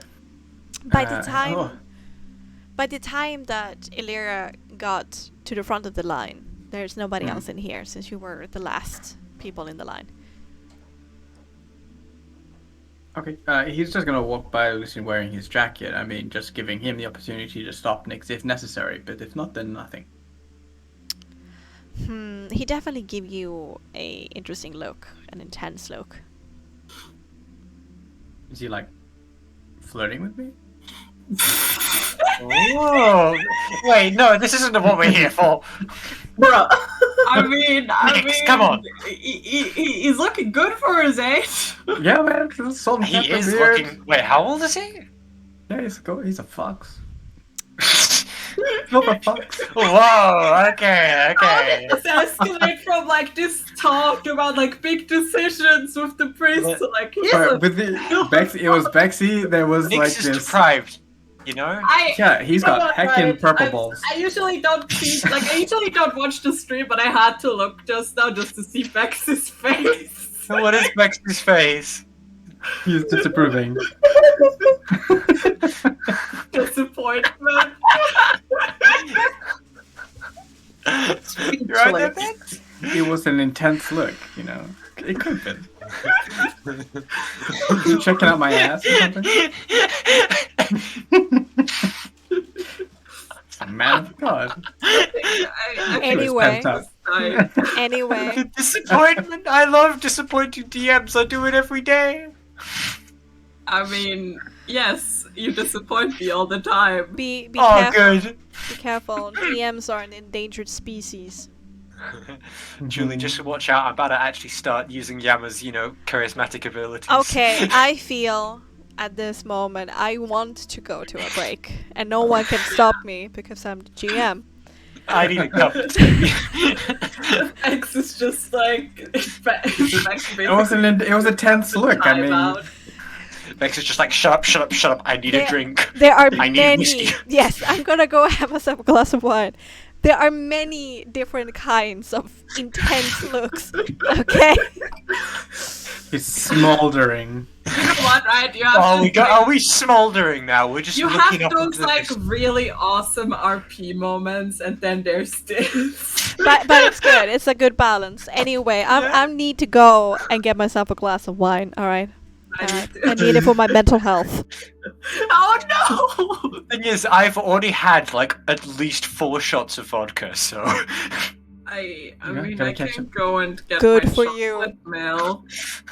Listen, the Spanish here. I asked for vodka and Coke. They didn't do one shot. They didn't do a double shot. They did a triple shot. Awesome. Okay. Hmm. I'm gonna grab some chocolate milk or maybe iced tea. I don't Feed know. the cat. Oh yeah, I don't know if she gave up. I felt so. You know what, right? I just saw her walk in. Like earlier, she was actually sleeping on my chest because she does that a lot. I'm gonna pop on some tea. Be right back. I'm just gonna put that in. Like, do we have a pets? Oh, she's like, Mom, I want food. But I'm just gonna put this. I need to share how cute you are, and then I'll be right with you. Who's a cutie?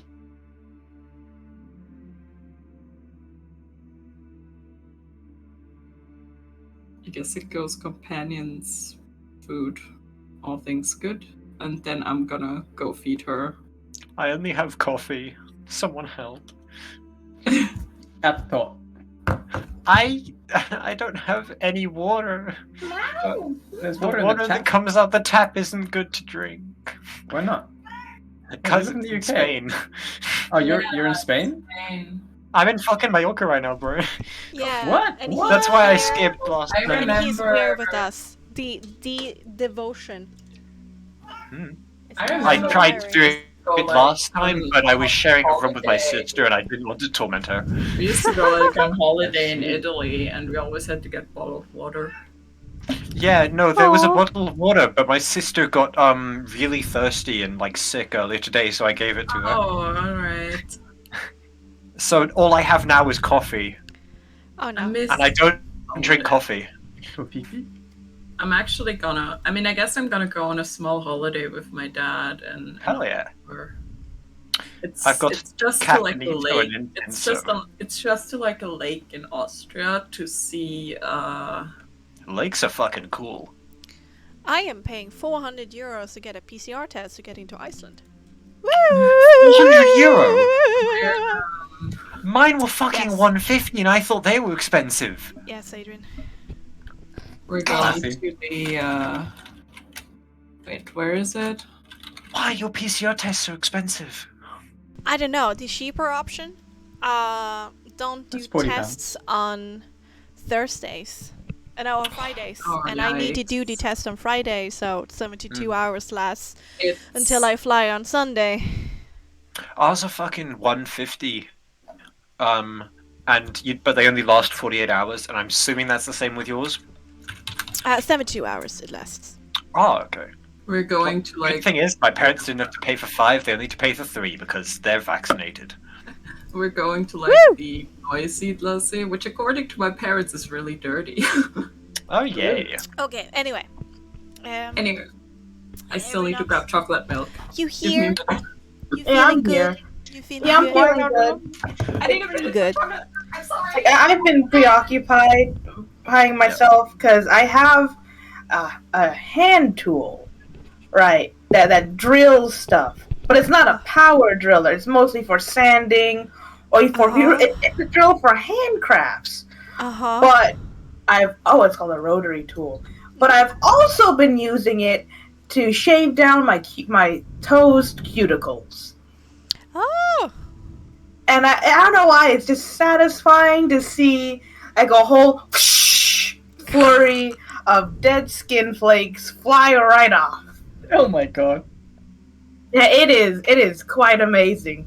I've never seen my pinky toe look like a pinky toe before. This is like a little too much information. Yeah, okay, let's back up, and back into the gothic horror. I thought we were still there. Yeah, I thought we were already in there. Another type of gothic horror, I guess. Okay. Is the cat okay, Julie? Yeah. Okay, good. And we will. You're having enough vodka shots. Are you sufficiently drunk? Yes, is what I'm asking.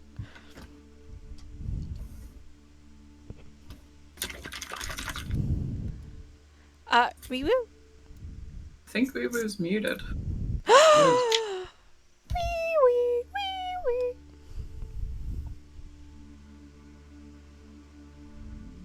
I'm sad. Such. But here's the question here. Was he eyeing me up? No.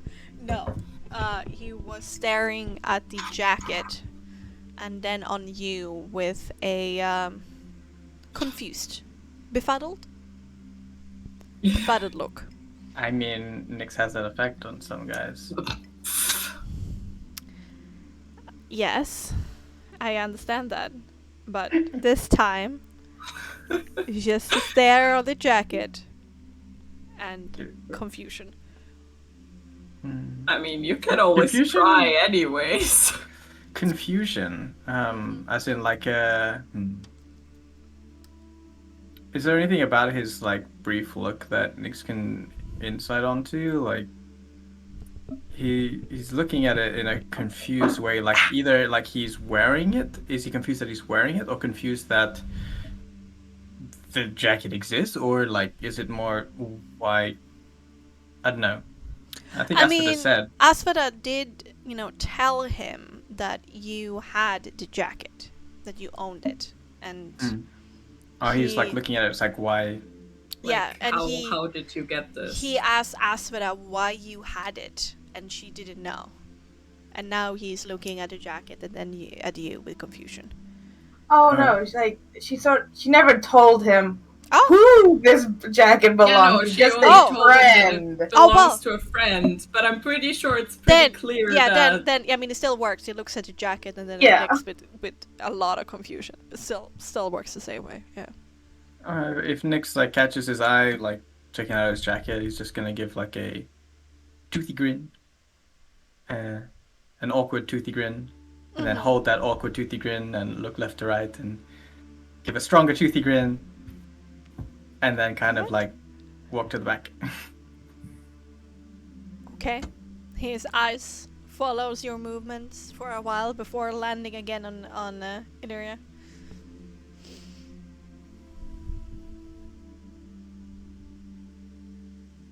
Do we have Illyria? Oh, we do. That was interesting. Wait, I think Aspida told us that she asked about the jacket, or did you just tell Nyx? She just told Nyx. She never told the whole story of what for. Then Illyria is gonna be like, I mean, we did want to ask about that jacket for a little while. We just got caught up in so many things here. Then Lucian looks towards Aspida and says, I honestly do not know more about it than what I've already told your friend. Oh, you already asked Aspida? She nodded. I did.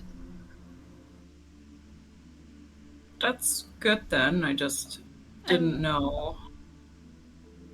And I wouldn't want to leave without asking. I'm just surprised that the jacket would be on the shoulders of that friend of yours, Aspida. Isn't it peculiar? Very. It's always been a mystery. Ever since we learned about such origins of the jacket. How did it manage to be on Nyx's person? I have my own theories, but I think I'll keep those theories to myself until more reveal themselves. Yeah. Well, it's not my business, so I'm just hope that what I've told you has some use. It certainly does. But outside of clothes and origins of, and you said that the area here is all cleared out. It's just us. Yeah, except for like a servant and an acolyte cleaning out the pews after the people. Okay. Cool. She'll say this like very steady, low, not low enough to be like whispering, but low enough, just for those directly nearby to hear. Definitely. So, because we know that something is going to happen tonight, with your premonition being correct, do you have any contingencies ready for the people here, the kids, the orphanage, and the like? Um.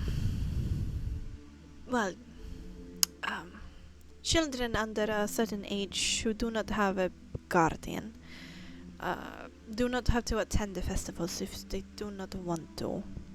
And during this particular festival, I am planning on having all of them move to the church during the night. It's going to be a sleepover party right here. Oh, I'm glad you've really thought about If that. it wasn't those circumstances, I'd say it's the most fun church I've ever been to. There's a bit of a harrowed look in his face as he just thinks about the amount of cleaning afterwards that is required. If we aren't dead, maybe we could help. Won't have to be so grim about it. I'm sure we'll make it out alive. Or have to flee town, or... Well, I hope it doesn't come to that. You seem to be a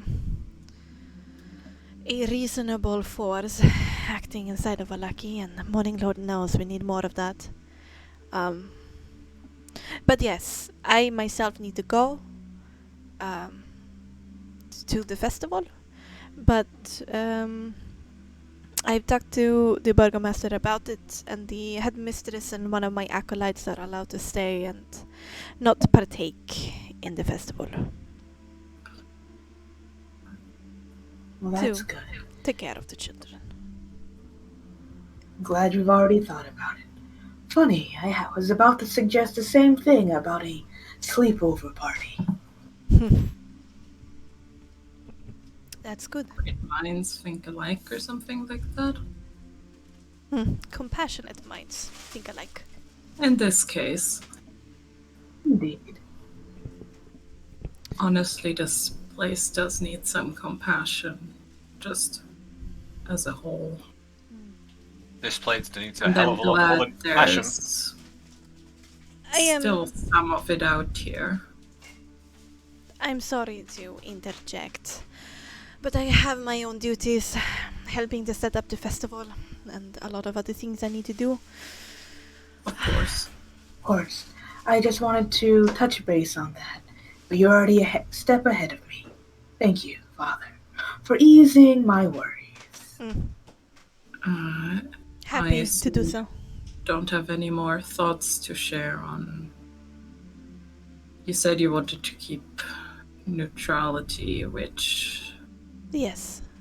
I respect. I think it's the best option for them. That is very true. That way I keep the politics out of the church as well. So anybody is free to come here for aid or medical help. If I would start throwing in my lot with political leaders, then the church itself, the institution, can become political as well. Do you have just you, without you ever being mentioned in any of what is to come? Do you have anything you want to share? Any views? Anything you want to say?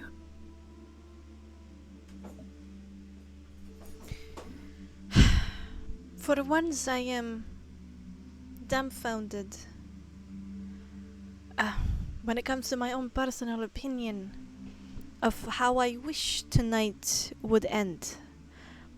I honestly do not know what is the better path.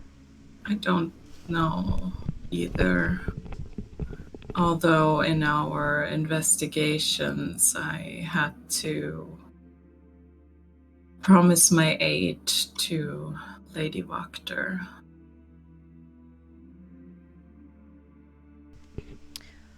I hope the benefit you receive from that is worth it.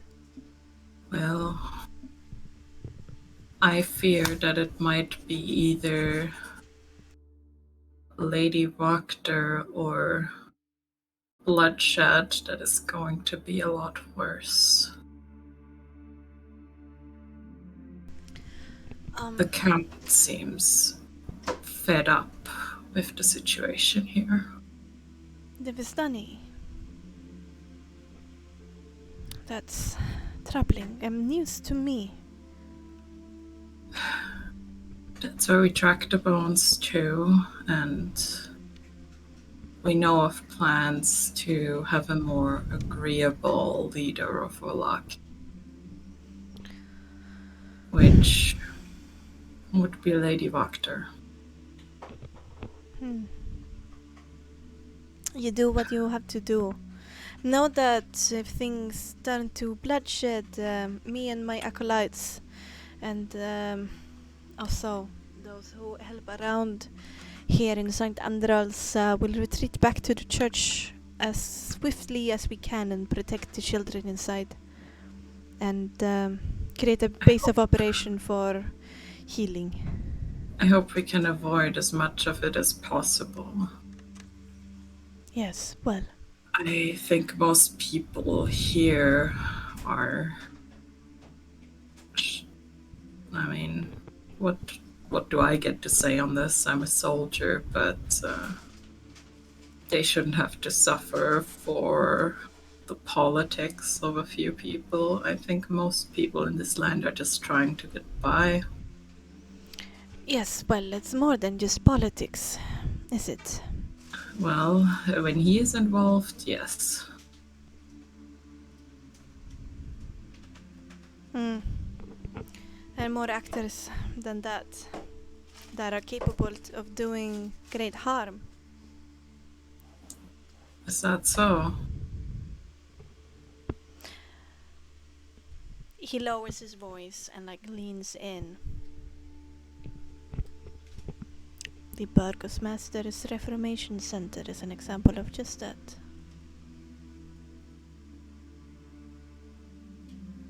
We might look into that if we have the time. Do you know more about it? But, well, I don't think now is the time to talk about this anyway.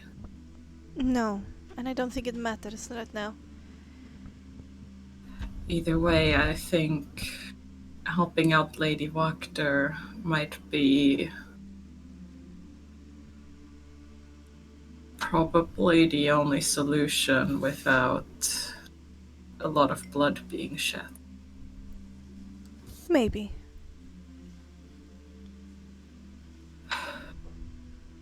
You do what you believe to be best. And I will be here supporting the wounded and the weary.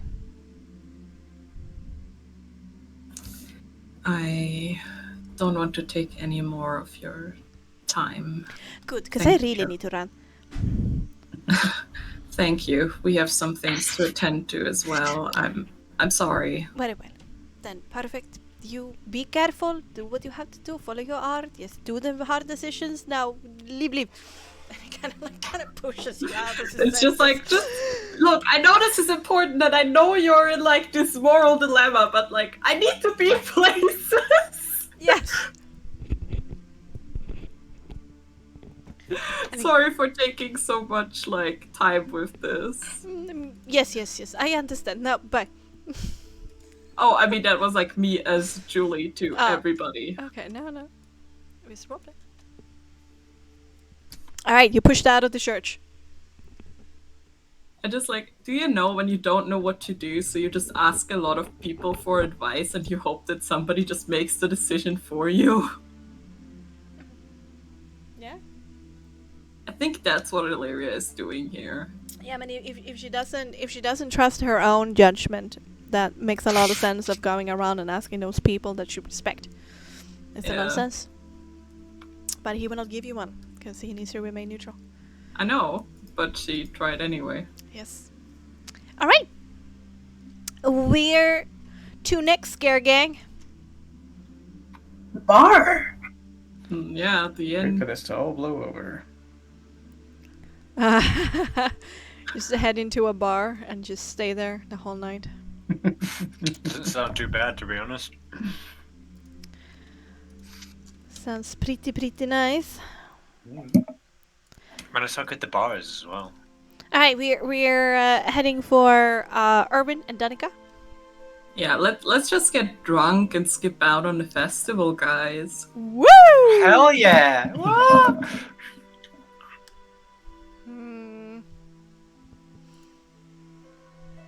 Okay, before I take you here. No, I can do that immediately. Yep, yep, yep, yep. Where's Asphodel? Asphodel's Dead. missing. Oh no, we lost Asphoda. We lost the hardest. Asphoda's dead. person at the 6 feet party. under. No! It's time to reveal that she was a ghost all along. Yeah, just a figment of your mind. All of us are, actually. This Wait, is what just was- the exploitations of Nyx. Wait, what Well, have been writing? No. This is all a game. A role-playing It was game. rigged from the You're start. being played by some random You're all people. being controlled by some random people. Yeah. In Yeah. front of those weird, like, boxes. You need We to managed to project images onto them. Yeah, you need to Pictures. follow the rules and wishes of the white triangles in the skies. Wait, what the fuck? White triangles? You computer mouse. Mouse. Oh, I don't have a mouse. Oh, I sadness. didn't bring one with me. Sadness. I got a mouse Oh. pad. Yeah, but you know, it still produces a white triangle in the Yeah, sky. it still produces a white triangle in the sky. Anyway. Anyway, It's a white triangle with a tail. because you're God, cute that that would way. taste shit. Here we are.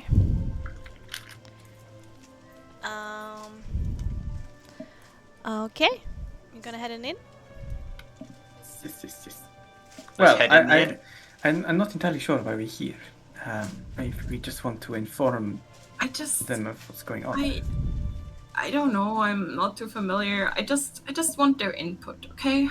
If they're Do here. you need to be here for long, or is it just more like, hey, just so you guys know, like, what is about to happen tonight? Or I'm sure they already know. I was hoping I could maybe get their advice as well. Illyria just wants somebody to make the decision for her. yes, She's seeking that out, guys. I mean, do you call her out on that? I mean, as we are going door to door, I don't know exactly what to expect them to say, other than, well, it will happen one way or another. I'm struggling to see what you are going to get out of this. I don't know. I guess. Guidance, It seems like reassurance. I do not think anyone else knows the right decision to make. Every person I listened to in the church was on the fence just as much as we are. I think it makes little difference about what these people say. I think what we are doing is likely to be what everyone else is doing. But there is this weird enchantment. And with all the evidence that we have found about the Burgomaster and I'm his family. concerned about this Reformation Center as well. I think we should burn it. Do we know where it is exactly? Yeah, it was the part of the courthouse. Oh, okay, yeah, courthouse, right. Wait. I'm not sure how well that burns. I think, well, Well, if not, Asford is pretty big. I think you need to be prepared, Lydia. What happens at the Burgomaster's house may not actually go the way that you want it to go. And be flexible about what we need to do, but I think unless we wish to witness all-out war between two factions and not really play a role, if you really want to reduce the carnage, we have to accept the responsibility of coming off as the bad guys for the sake of the good. And not By helping the bad guy for now. No, not at all helping him. Like, I am now 100% convinced that the Burgomaster needs to fall. Either show for Oh, his I'm crimes. not talking about that one. There's a few bad guys here. Am I the bad guy? but let's take him. Let's take him out of the picture. One way or another, I think this is the smartest thing that we can Right. possibly do. Then we can turn around and we can go to the Burgomaster's house and see how that works out. But about that, if the people in this town are already having like a knowledge of it, I think going to the Burgomaster's house after the guards has seen us enter a Lady of Octor's house, I don't think that whatever you think is going to happen in the Burgomaster's house is going very to true. We need to play him for the fool that he is and reassure him that we've done everything, lie through our teeth if necessary. But he is a paranoid, irrational man. I don't think anything we He's say will delusional. ever convince him. At this point, we just need to get in there, if possible, speak to Victor to get him in on the plan, because his life is also in danger. But one way or another, tonight the Burgomaster will fall. I agree. In that case, why are we here exactly? Let's just go. Illyria just walks off. All right. And we're heading towards the Burgomaster's instead. Mm-hmm. There are a few ravens that give you confused caws as you leave. What did they say, Calvin? He just looks at you just like, not again. She's not gonna deal with this bullshit. Calvin just like whips around, pulls out his bow, knocks an arrow, just like, who the fuck said that?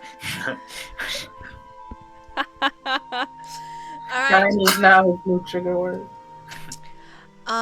You approach the Burgomaster's mansion, but the two guards standing there with spears in their hands, they kind of cross them in front of you, and the lady among them turns to you, grizzled, 50s, 60s or something like that, and she says, "Do you have an appointment?" Nyx is gonna step up in front of Illyria and the party and say, "You do know who this is, right? You No. do know that this is Lady Illyria Feathermore, soon to be betrothed, daughter of the Burgomaster. You do realize this." That's still Winston. And do an appointment in the Reformation Center. Yes, I do know who Lady Illyria is. But the Burgomaster has informed me that there is no visitors today. You need to book an appointment. Oh, we're not here to see the Burgomaster. Lady Illyria wishes some alone time with Victor. That extends to his whole family. Is there no way we could possibly speak to him? We would also like to offer a formal apology. before tonight's festivities. I will let the burgomaster know of your wishes. But I can't promise anything. You can do it in person during the festivities. Of course. But perhaps there will be a spot open perhaps next week for a formal visit. Of course. Can I ask, what is keeping the burgomaster so busy? The festival, of course. Well, certainly, but the festival is happening. He's not exactly stringing up the bunting himself. He cares And- deeply about the festivals. Besides, it's government business. Hey, empathy check her. Mm-hmm. Yeah. Trying to like freaking cheat.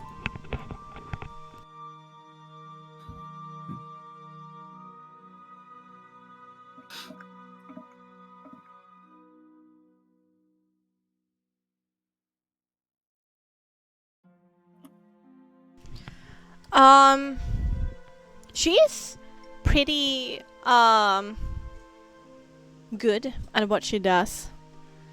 But she doesn't actually have any conviction in what she's saying. She just says anything to dismiss you. Nyx is gonna like look down at her in the best way that he can and say, I think you are a little bit unsure of yourself, and to get things truly set right, then maybe Isaac is nearby.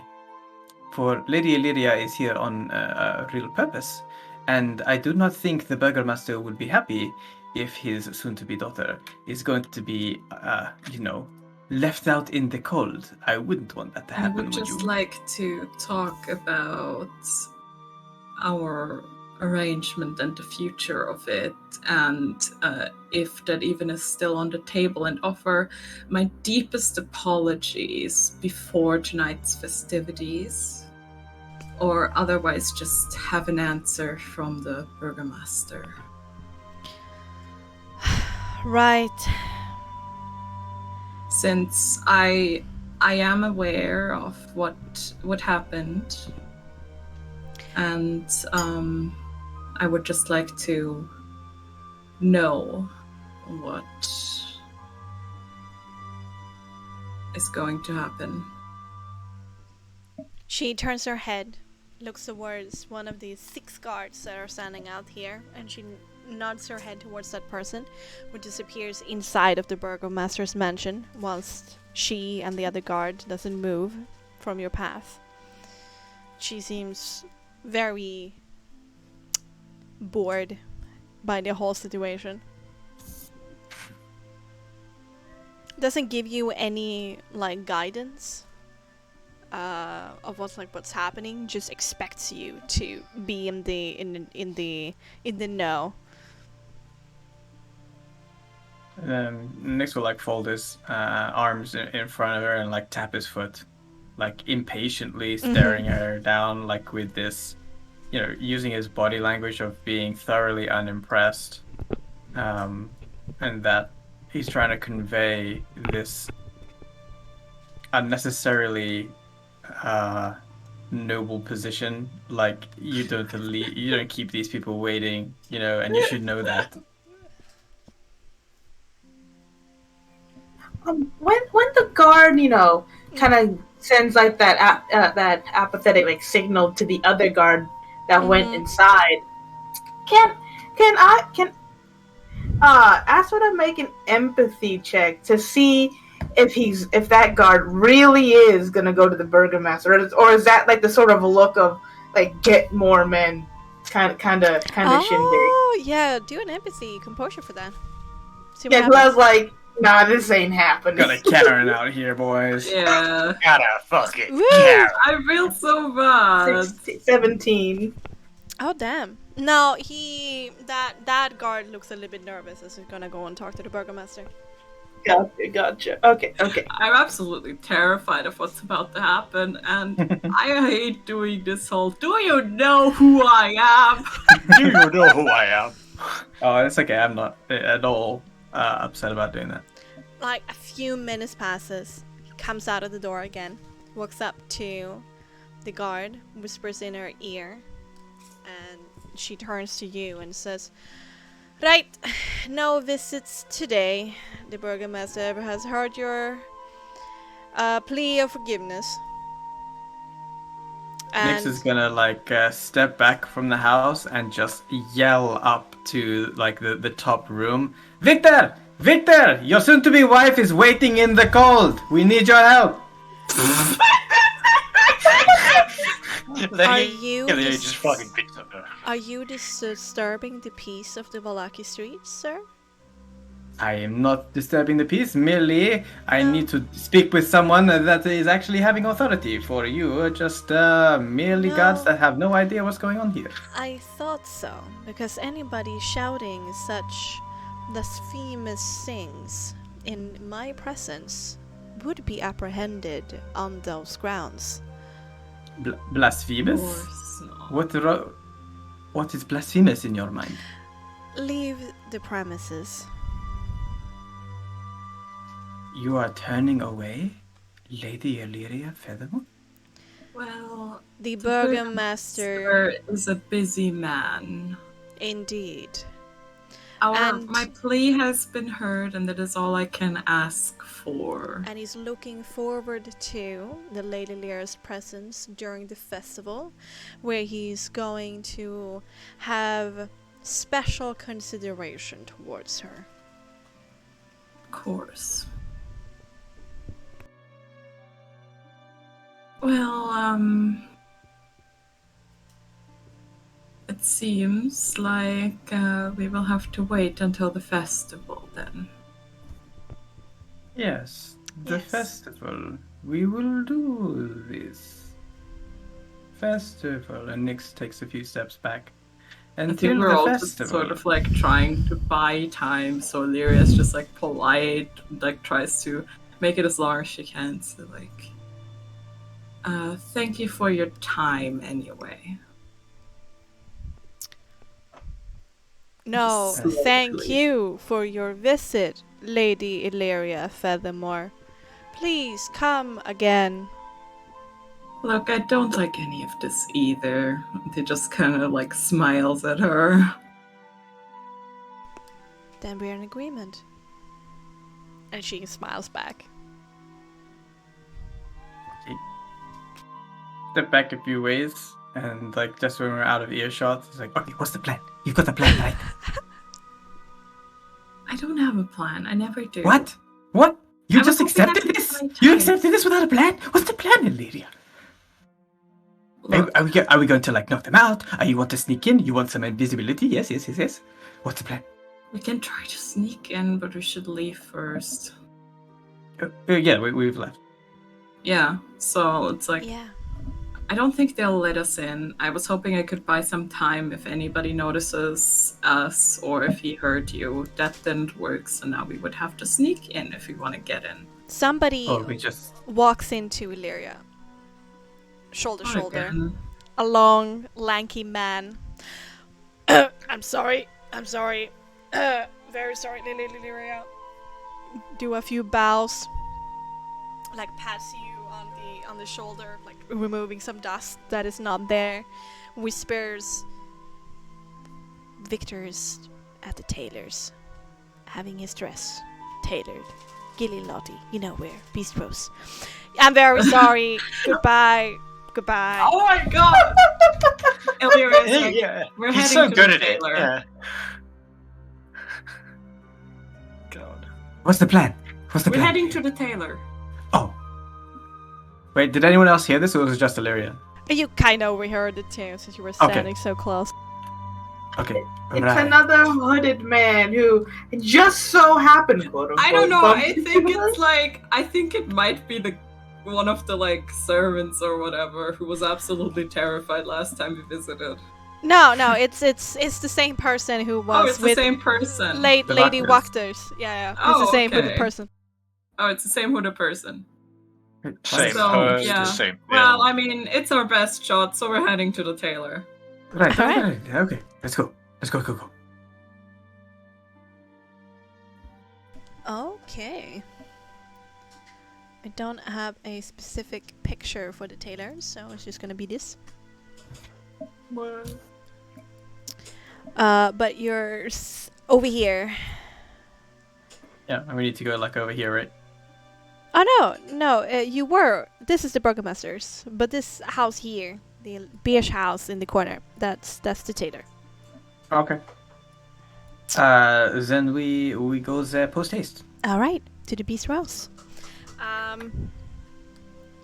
There are on your approach, there are 2 guards outside of the beast house.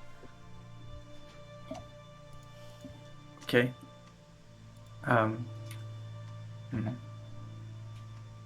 You can see them, several meters before you walk up to the doors. So if you want to do some pre-planning of how to deal with that, you can do it now. Otherwise, you can just approach and see what happens. What's the I plan? don't think What's the they'll plan? let us in.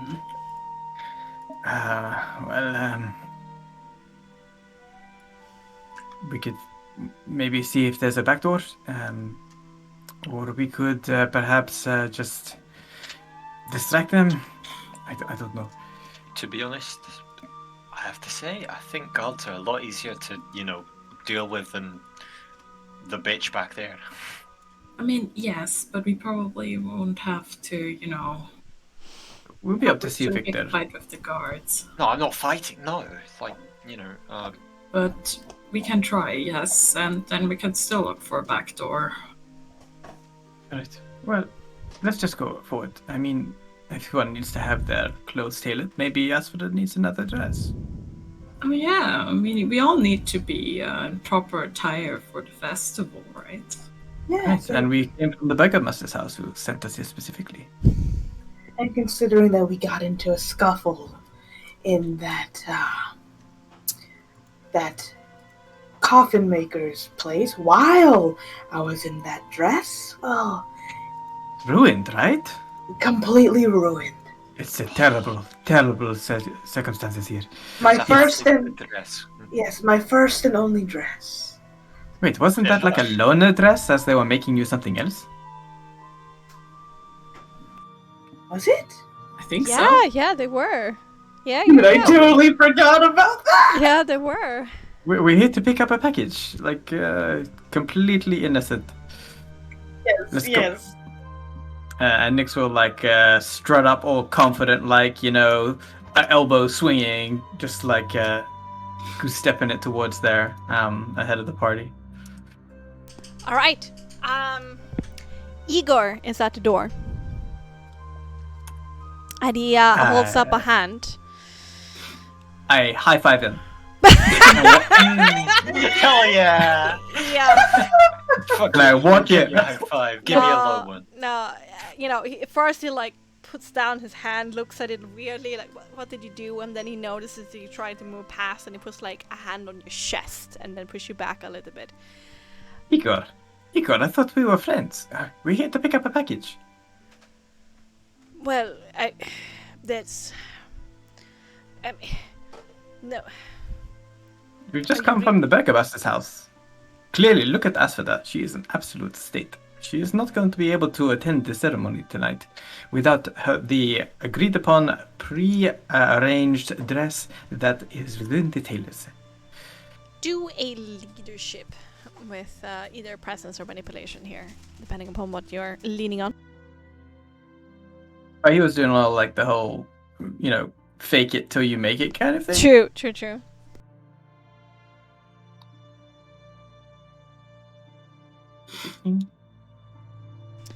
There's hesitation, and then he says, "We are right outside here, so if we hear anything going on, we will be in very quickly. All Of right?" course. And Nyx will raise his hand, expecting him to raise his. He just gives you a stare. And then instead of like pushing you away, he's like pushing you into the door now. Like, come on. Just face spots the door.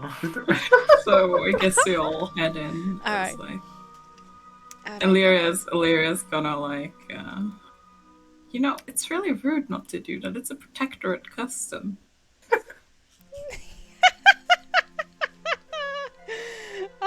god. It just walks in. He looks at you again, very, very tired of his own job. You know, the kind of look. It's like, I should have been a baker.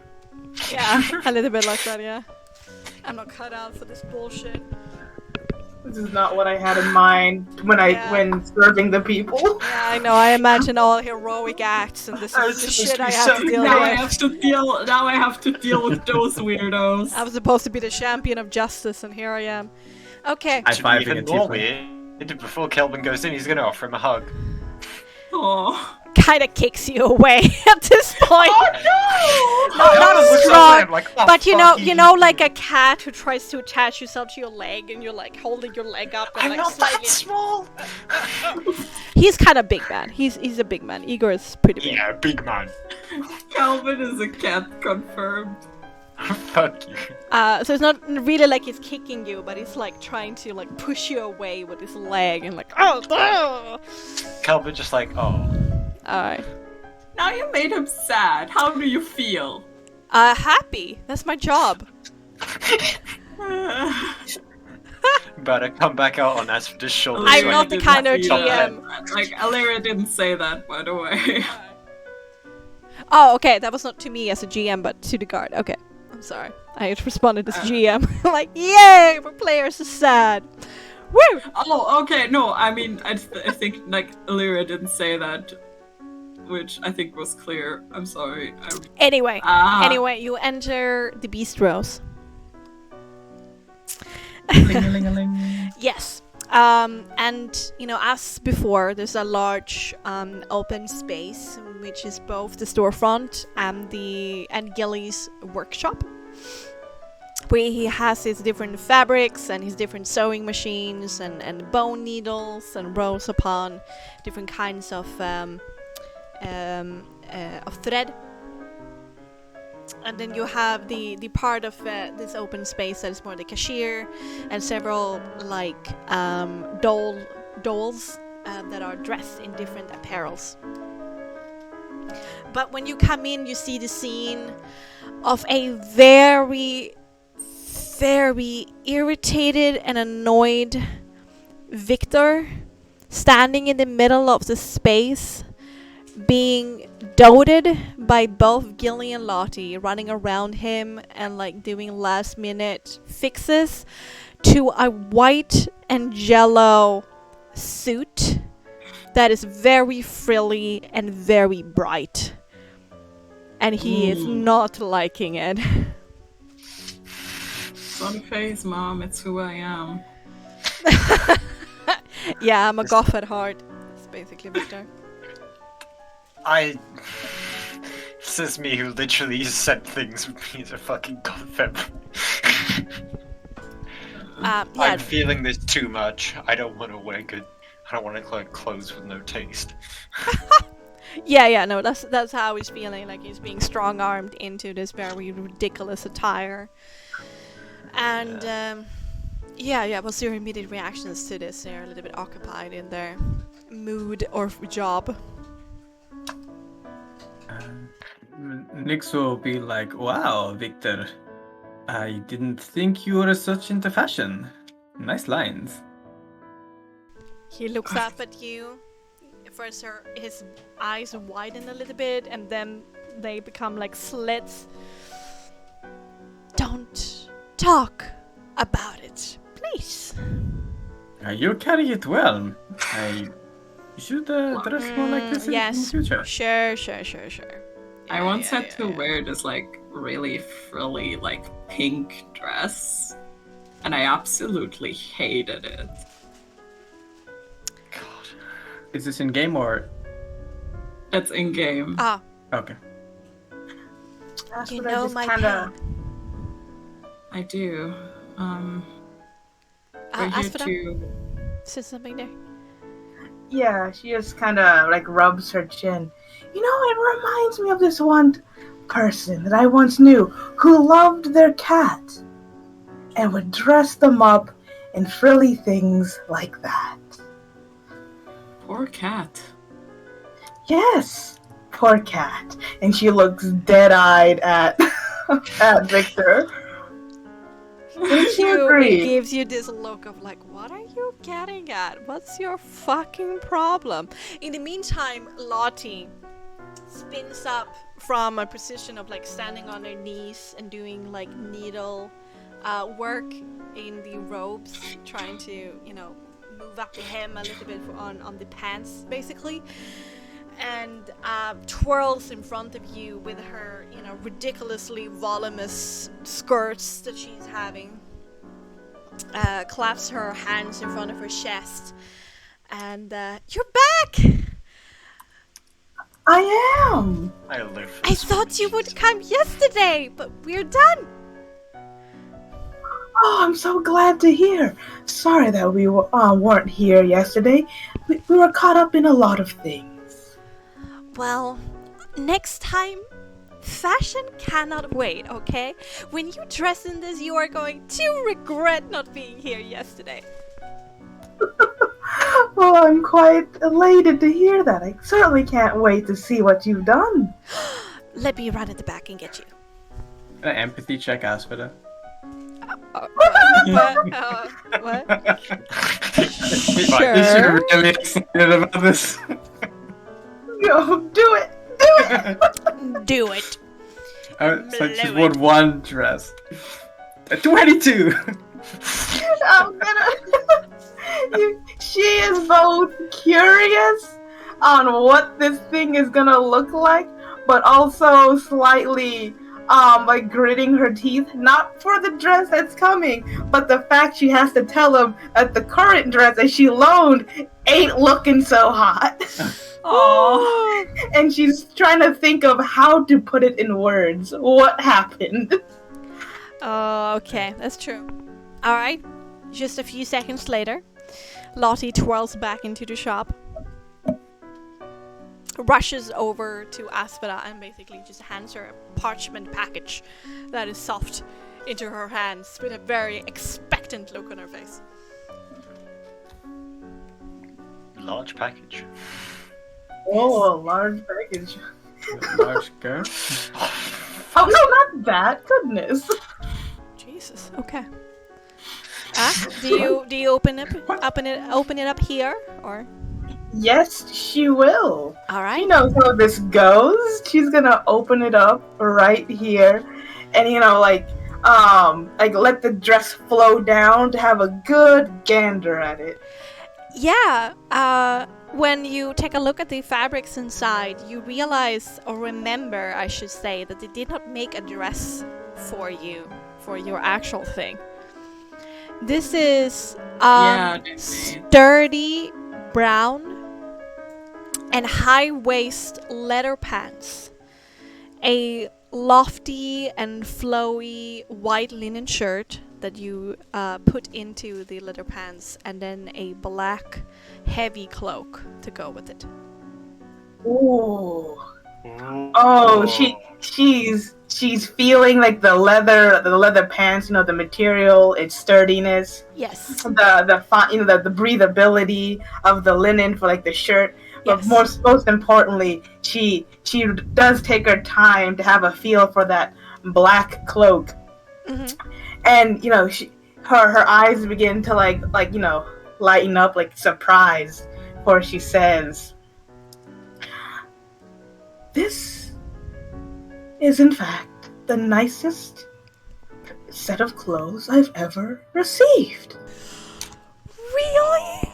You really mean that? Really? Yes, You really mean that? I'm so happy. yes. I mean, all the other clothes I've ever received or hand-me-downs are on loan with the Protectorate. I never had clothes of my own. No, such a striking figure and presence like you, Lady Aspida. You need these clothes. Me and Gilly, we streamlined what different cuts and you should have, and we thought that this would fit you perfectly. Wow. My first and only set of custom clothes. You need to try it on. I need to see your face. Okay, please, please. Very well, very well. And she'll, change out of like her armor to be, go to the back to change out. Yes, there's For- definitely a dressing room here. Yeah. Yeah. And these leather pants fit your legs superbly. They are snug. Takes a little bit to dress in, but they're not like tight in an uncomfortable way. And then they go high up over your waist, just like with your navel, and like gives a lot of support to your core. There's pockets on the sides of these leather pants, and like extra padding for the knee on top of it. And then this linen shirt that you tuck in is like light and flowy, but also like strings, so you can tighten the sleeves and tighten the around the neck if you want to, and like tie it up so it looks more proper rather than loose.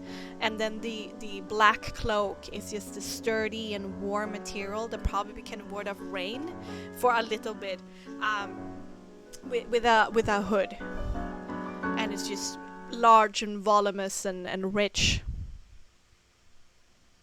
Oh ho ho! Oh ho ho ho! She's gonna be stepping out of that dressing room, with that strong presence. Like she straightens up her back and kind of walks out of there. Yeah. As if she's going somewhere with purpose. She's kind of looking a bit like Sorrow, but with like leather pants. Brown leather pants instead of black leather pants. Like, what? How long does it take Asphodel to get? Yeah, well, Change. this is Oh, one yeah. thing, Taking on those leather pants, we're talking about a solid like 5 minutes of undressing and redressing again. It's like Nyx wants to take this over.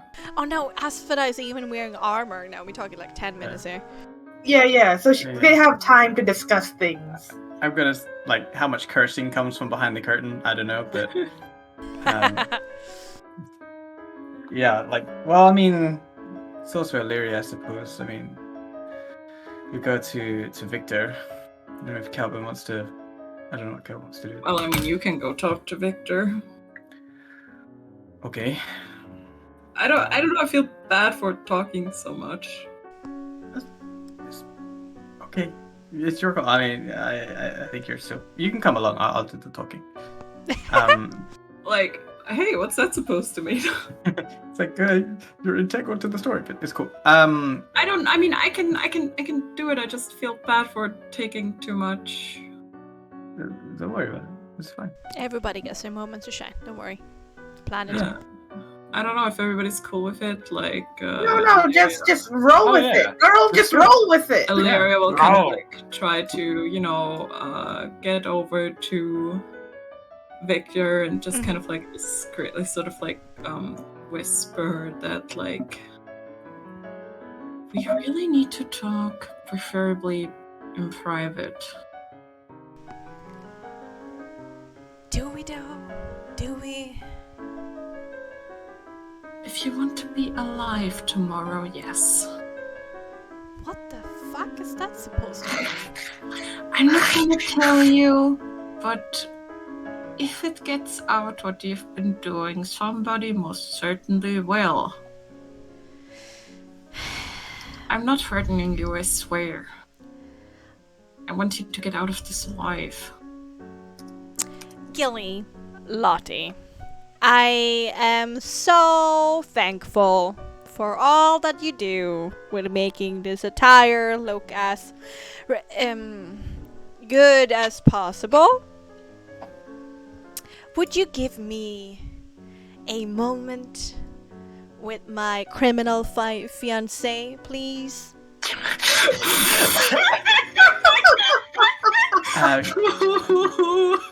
Gilly, come take a look at this jacket a few more times. I don't know how long I'm gonna be here. Just thought you'd look nice. To like take it off and like lay it down. Yeah. give me Gilly looks at first a little bit angry that his workflow was interrupted, but he realizes the powers that be and grunts and stand up and like, yeah, no, I would like to take a look at your jacket again. And you like walk over to the cashier part of the store rather than the fitting place, which is closer to Gilly's work stuff. And there's a pile of Victor's clothes over the his normal clothes, and a cloak over the cashier bar, you could say, there by it. All right, Julie, take it away. Okay, so Illyria, I don't know if they can get like maybe a bit away. It's gonna be like, Yeah, you walk in a corner basically by a sewing machine. No, in some rows of like rolls of different fabrics. you probably know what's going on. That a crazy devil worshipping bitch is going to try and usurp my parents tonight. Yeah. Well, she'll most likely succeed. I mean, she has some influence on some people by her side, but I mean, my dad got the military might around here. Okay, so let's not kid ourselves. She will try, and then the guards will just do short shish kebab of her. I read it in a book. I mean, it's one way to put it, but it's in certain powers' interest that she'll succeed. Uh-huh. Certain powers? What do you know that you're not telling me? Are you holding my life hostage right now? I'm not. Well, then tell me. Well, you might tell your father. Tell him what? You haven't told me anything yet. If I tell you, what will you do with it? Because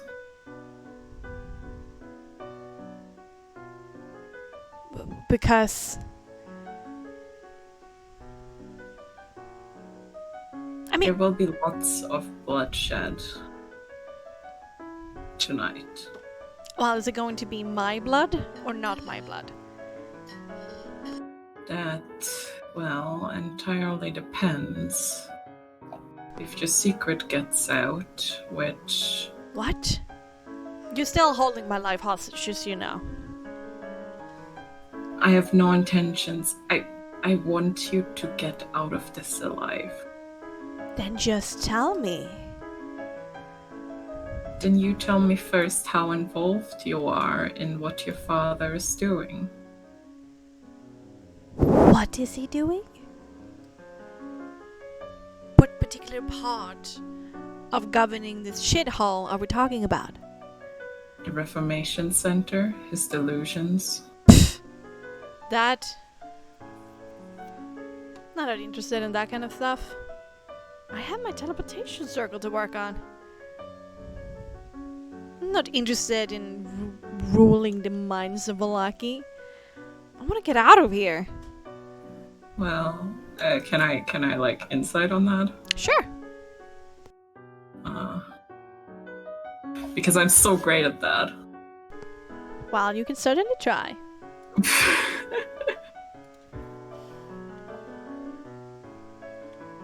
That would be...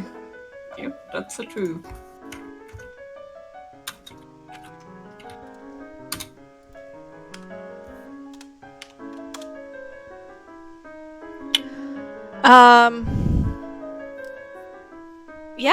Yeah, no, he, seems like he doesn't want anything to do with it. Look, before I tell you anything, I need you to tell me if there's anything to the story about you having anything to do with what happened to Stella Lacter. Stella. We're talking about that crazy girl. Really concerned about that and all of the stuff that's going on here. No, I didn't have anything to do with her. I mean, why was called off to begin with? Because she was just crazy. Crazy before I met her. She was a nut job. Fiona just don't wanna admit it. Just pinning it on me.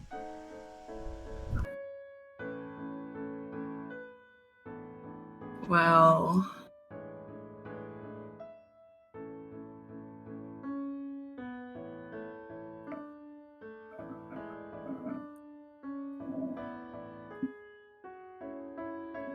if you really didn't have anything to do with it, even on accident,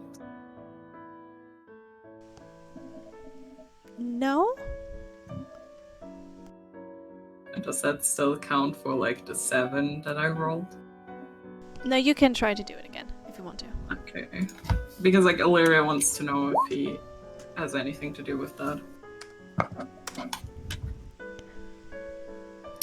He seems annoyed by the very question. As in like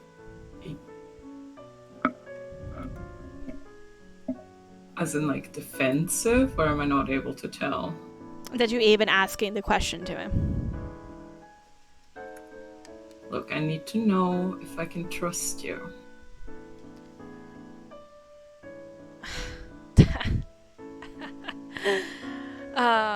You want to trust. Well, okay, well.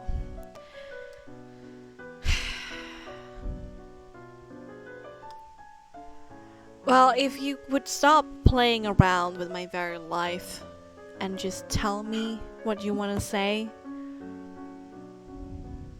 Or do you find some kind of sick pleasure in this, Illyria? No, I don't. I want you to get out of this alive because I don't think you're a bad person. Then just tell me. What do I need to worry about? If things don't go Lady Wachtter's way, there might be a full-on war coming, and... War? With her little book club? More than that, and you do not have as much power as you think you do. More than that. Can't you explain? You're still playing with my life here, Lyria. Because I don't know if I can fully trust you. So that's the grounds of dooming my life, huh? You can't trust me? Is that kind of person you are? I was almost sent to the Reformation Center by your crazy father, so excuse my reservations. Am I my father? You are not, and that is why I... Look.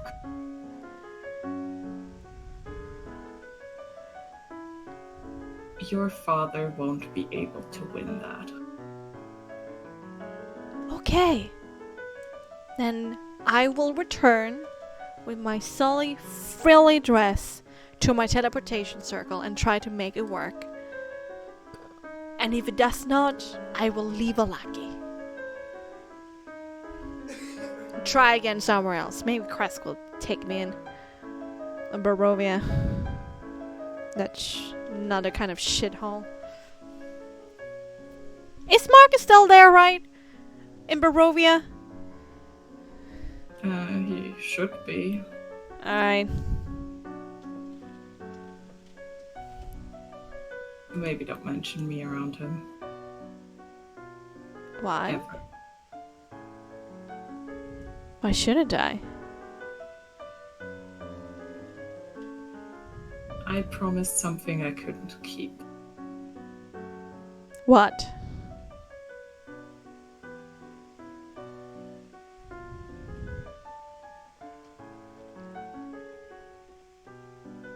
Does it matter? Well, if I'm gonna spend time with Ismark and you come up in the conversation, yeah, do you want to make things awkward for me? Is that what you want? I mean, I guess it doesn't matter anymore. I was traveling with Irina, and I promised to protect her, and I failed her. Ah. So you're uncompassionate and incompetent then. I see. I mean, This guy's a bitch. I'm the only one who thinks that you do. I might be one of the people who, for the most part, thinks that you do not deserve to be, what did you say? Shish kebab. I know you're smart, and I do believe that despite zombie cats, you aren't a bad person. Wow, good job figuring that one out. You deserve a round of applause. Alright, let me get back to the silly fitting and I will be out of here. Thank you for not playing with my life, Illyria. And it kind of leaves you in the corner there. Well, if your father doesn't step down or otherwise leaves, it will be bad. And I'm not saying that because I'm a fan of anybody involved in this mess. I'm just thinking of what would cost the least innocent lives. So you're also unperceptive. I don't care about what happens to my father or my mother for that. For that It's on sake. you then. Yeah. Just It maybe is. try to hide your zombie cats when you get evicted. Thank you for that obvious advice. I tried. Alright, in the meantime, we have Gilly, Calvin, and Nyx. But with Gilly, we're just marveling at the embroidery work. Do you do anything whilst you wait for both of the ladies of the party? Nix is gonna be having his attention split by the noises coming out of the changing room that Asford is in. The noises that Gilly and Probably a few grunts and a few smashes as they try Yeah. to put him on. the tailors tripping are like looking at the jacket, and a third distraction by him like holding the bridge of his nose as he listens to Illyria on the other in the back, just like, oh no, are you okay there, Asford? Meanwhile, with Asphodel, she has, not gonna lie, she is just you just hear the shuffling of, trying to take her armor off, but she does have her ears open. She is deathly curious as what the hell is going on between Illyria and this bastard, okay? Yeah. And can she capture wisps of what is being said as she's changing? Make me a general perception intelligence to see what percentage of the conversation you might be able to overhear. Alright, this is crucial. Crucial! Oh no. 14! It's intelligence.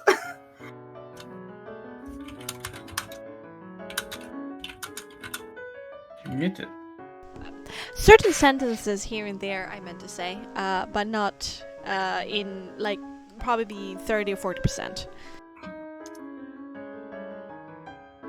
Can she clearly decipher that he is the biggest dick That's that she has heard so far in this entire journey?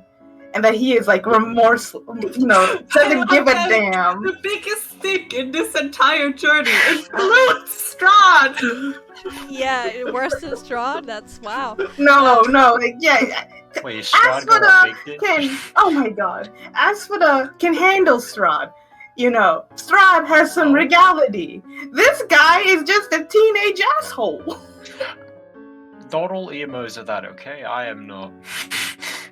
I think. Hashtag not all emos. Not all I feel that though. Can she get the vibe that? Yes, you do get this very strong dick vibes. Yes. Excellent. Can Great. somebody clip that? Just that without context? Oh my god. Knows the dick vibes. No. Okay, that's all she needs to know. Now she has made up her mind for certain things. Mm-hmm. All right, then several things happen at once. Lottie and Gilly return to taking care of. Gilly goes back to taking care of Victor, doing the last minute fitting for his festival dress. Whilst Victor is staring longingly at his own clothing that are in a heap by the cashier. Illyria gets back to Calvin and Nyx. Illyria is visibly very agitated. Like, you've only ever seen her this agitated when she was threatening to stab Nyx. Surprised she hasn't stabbed him. Alright. And then after a few minutes, Asphodel comes out in all her Zorro glory.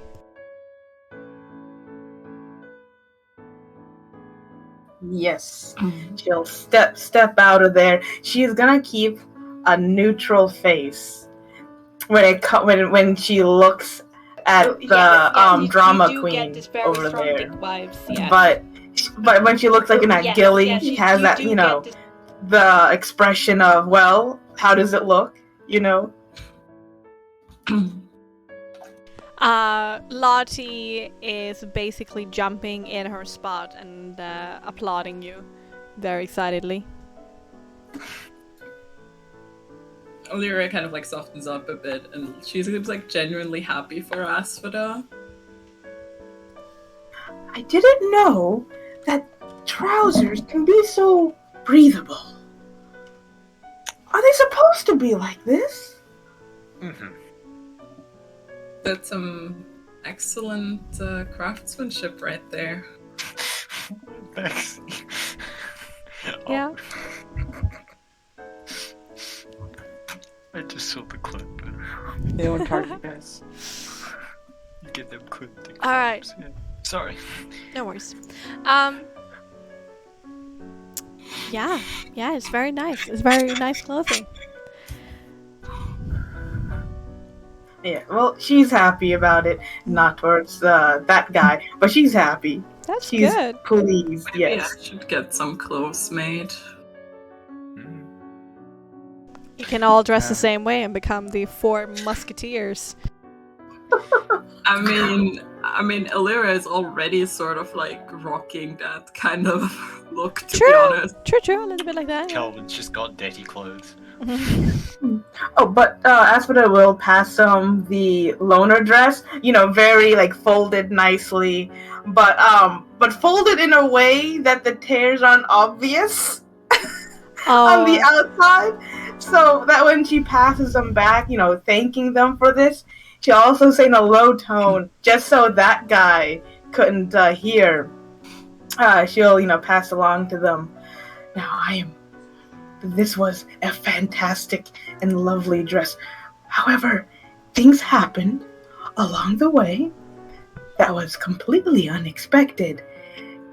And it has certainly taken some damage because of it. And I am extremely sorry for that.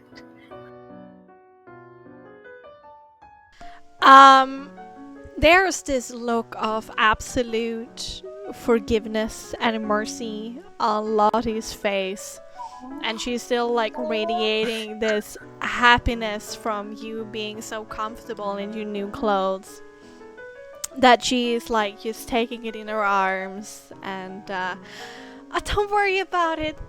Don't worry about it. It's okay. It's really okay. I'm just so happy that you're happy and that everybody's happy, and yeah, I'm just happy. Aww.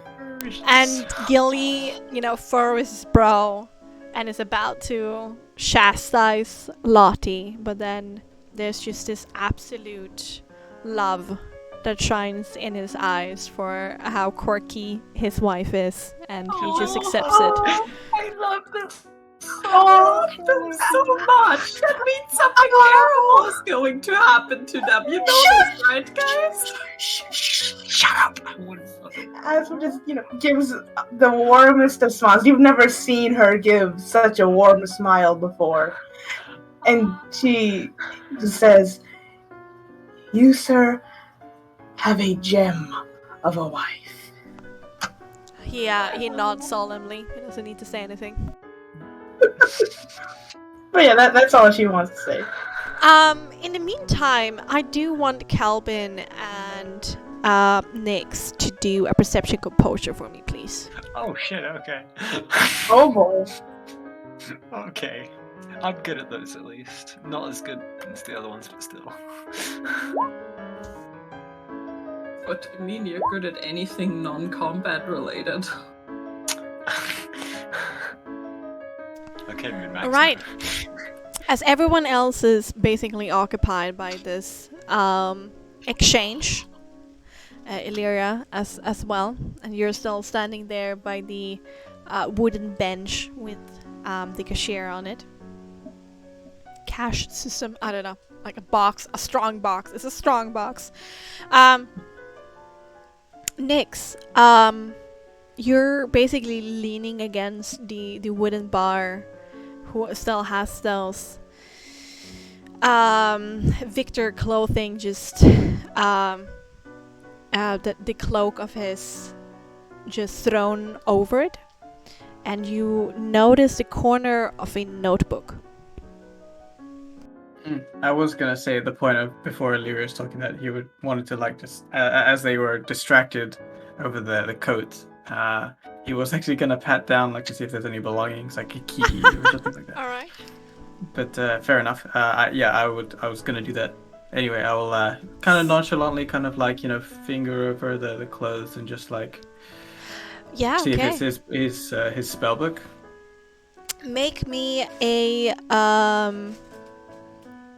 advantage subterfuge here, since everybody's so distracted by. Well, Victor is distracted about how miserable he feels in his clothing, and the rest is just. He deserves every little bit of that. With cunning or dex? With this is cunning. It's not being quiet. It's about being unnoticeable. Oh damn. Oh damn. Yeah. You do feel a purse and a key and a book or a notebook. It's not that thick. I'll fuck this kid. I'm totally gonna run. Aspida supports you. Go Illyria was all for like, I don't think he's that bad, to screw that kid. He'll like in the heat of the moment, just like he'll take the coin purse and just like drop it into his pocket real quick. He'll take the key. He will actually look at the key first. Is it like a standard 22 gold? All right. Okay. Wait. But he also wants to look at this book because Nyx has his own book.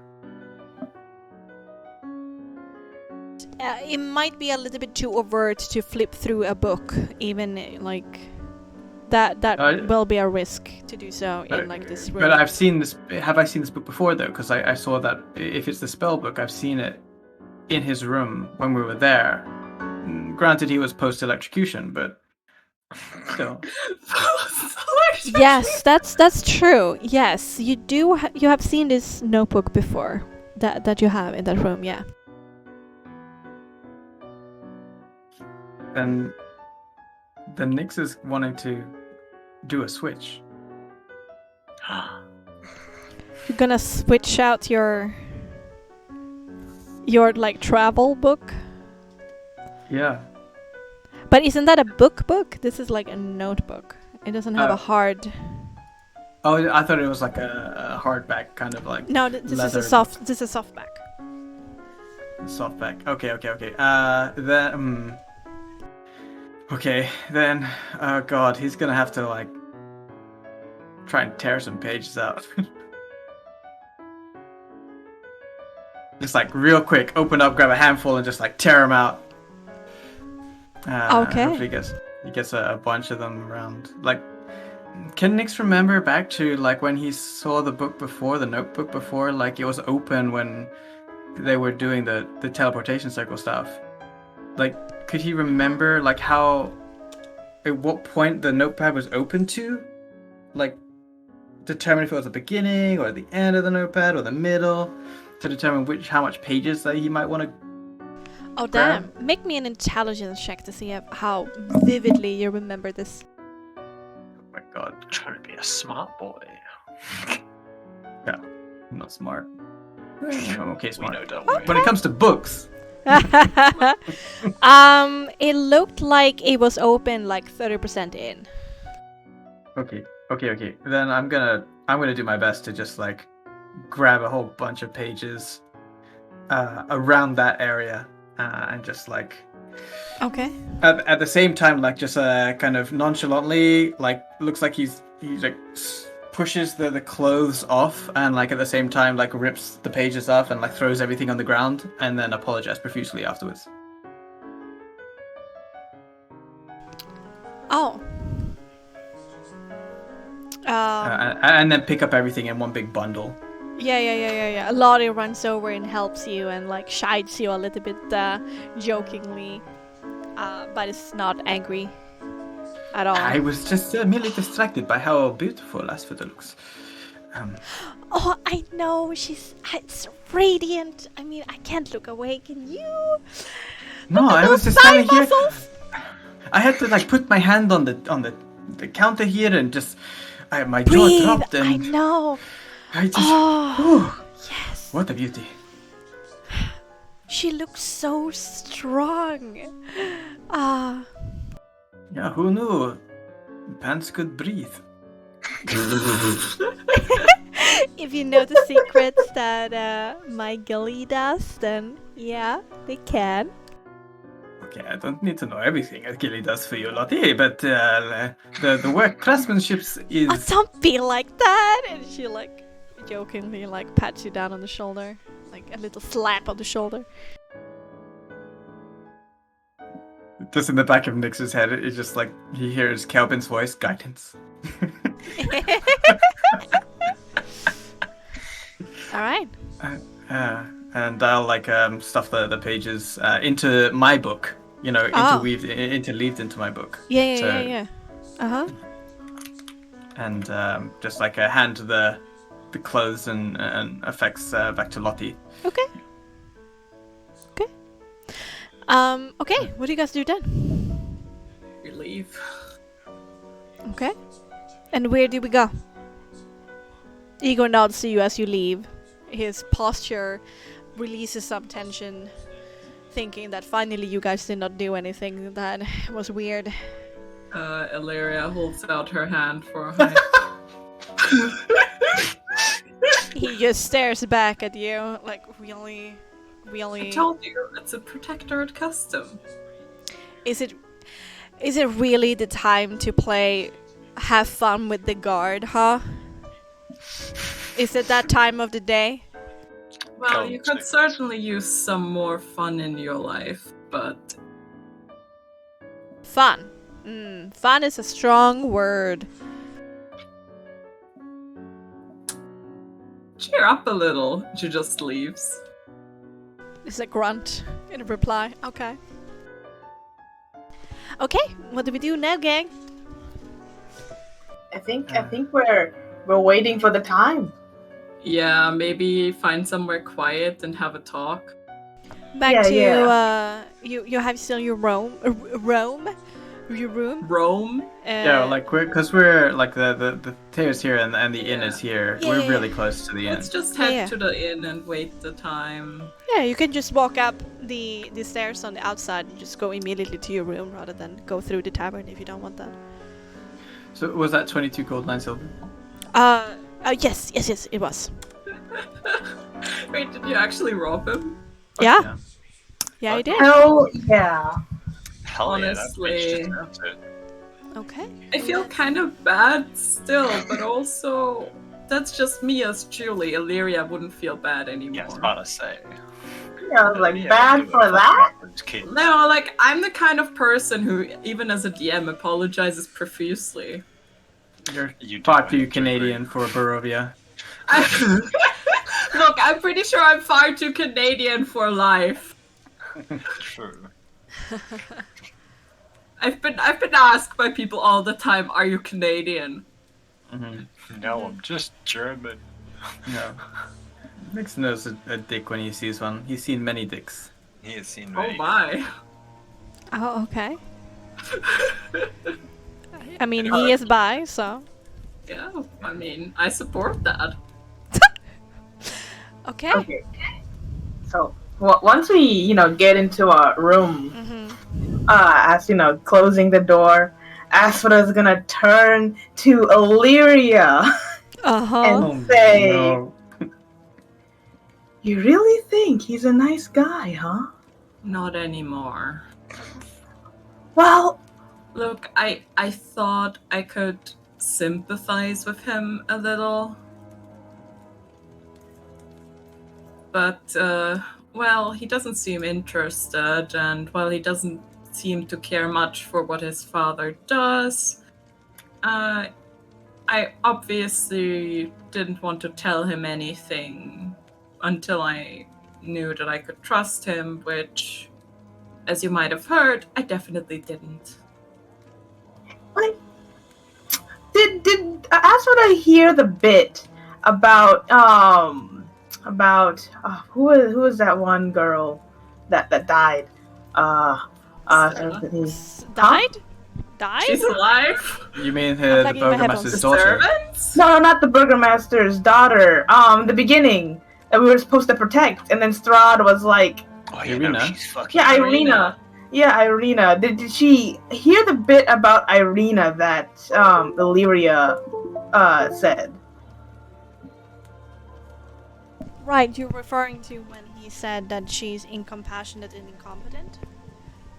Yeah, but more like Illyria said, like, because Illyria, revealed that bit. Oh, let me do a quick 1d100. Underneath 40 would mean that you heard it. Okay. No, you did not. That's way above 40. Oh, yeah, that's I more was than like- double.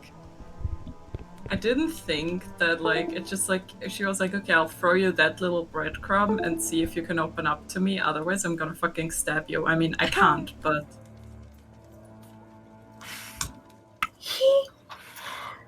A guy like that.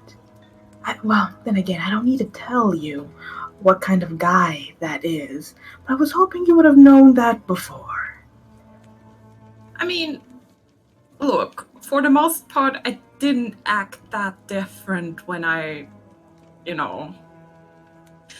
that frilly dress I was talking about earlier, I'm pretty sure I set that on fire. In a good That's- way. Well, that's beside the point. That guy is absolutely heartless, manipulative. And the fact that he managed to get something out of you, while him keeping tight-lipped, it's just... I didn't tell him about anything important. That's not the issue. The issue is... that you gave something that interested him. Well, you got nothing out of it. Besides the revelation that he was rotten to begin with. Look, I know I'm incompetent. I don't need you to tell me to. And Illyria's just gonna leave. Oh, okay. Lyria, not the blame game here. It is unfortunate. Illyria is just going unless anybody stops her. Oh yeah, Nyx will stop her. Oh, okay. And just like grab her by the wrist and like, look, you gonna look up to us for the and say, look, it's not a question about what happened. Just leave me alone. We have to be united here. I will be united with you when it's time to go. Please just let me be. And she kind of like tries to get free. Oh, he's not holding on like grappling or anything. He's just like, yeah, like she just kind of like tries to get her wrist free and she just kind of walks downstairs. Towards the alcohol.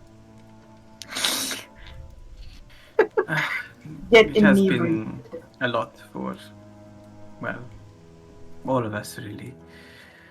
But yes, at least we got one piece of crucial information. I was on the fence whether or not Victor was actually someone worth saving. But given his complete ineptitude at having any sort of compassion, he's out for himself. Exactly. Which is why when everything goes down, I will make sure that he will be unable to move ever again. Oh, that is dark. Okay. I mean, do you have a personal fascination with spines? Or is this just something particular for him? I never said anything about a spine. How are you going to do it? You going to take his spine? No, I thought about taking his feet. Oh. That's a weird sensation.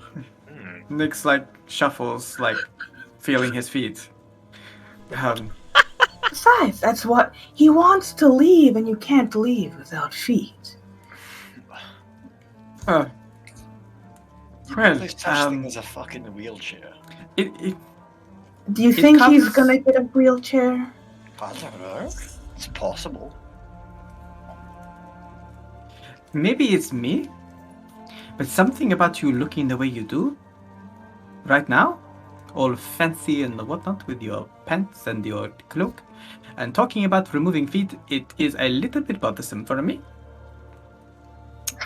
However, whilst you were all gushing over your pants, I managed to pilfer some items away from Victor's belongings. I have yet to see exactly what I have managed to grasp. Some pages out of his sketchbook, some coin, and the key. And he will like ask for the key, and then like sit down on his bed, like cross-legged, and just like open his book and see what he got. Okay. You wanna read aloud for the class? Oh my god, I get to read. Yes. Get to read. Yeah, Asphoda's gonna grab a chair. Actually, not this chair. She's gonna move the trunk, the foot locker here. The foot locker here looks sturdy enough. She's ready. She's ready to hear the beats. Where am I reading from? Your bed, right? You went to your bed, right? Discord. Discord, because I didn't have the time to make it into a handout. What you immediately realize that this seems to be in a diary format. Okay. So I'm gonna post them like day to day, so it's like not Discord gets angry at me. Angry? Okay. Yes. Angry Discord.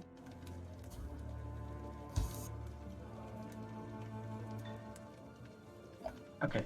Mm-hmm. So the number is like the date, or is it just a first entry? It's a date. Oh. Okay. It just says first. Yeah, first of a month.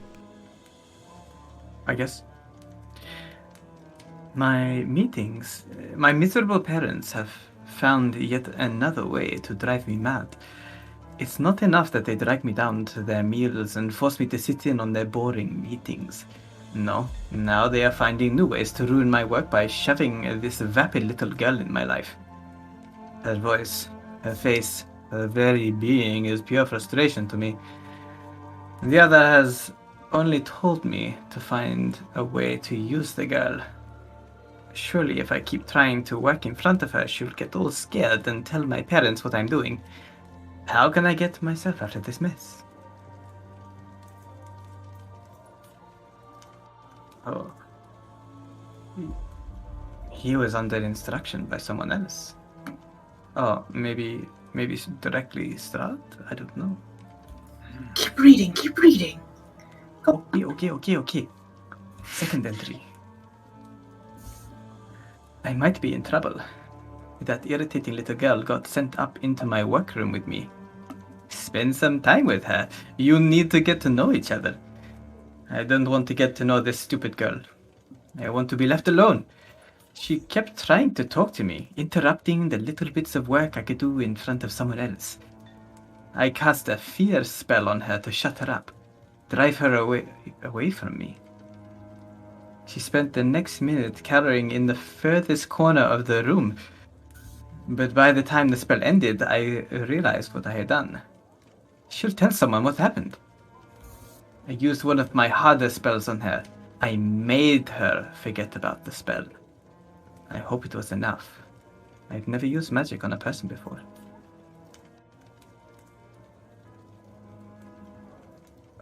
Oh.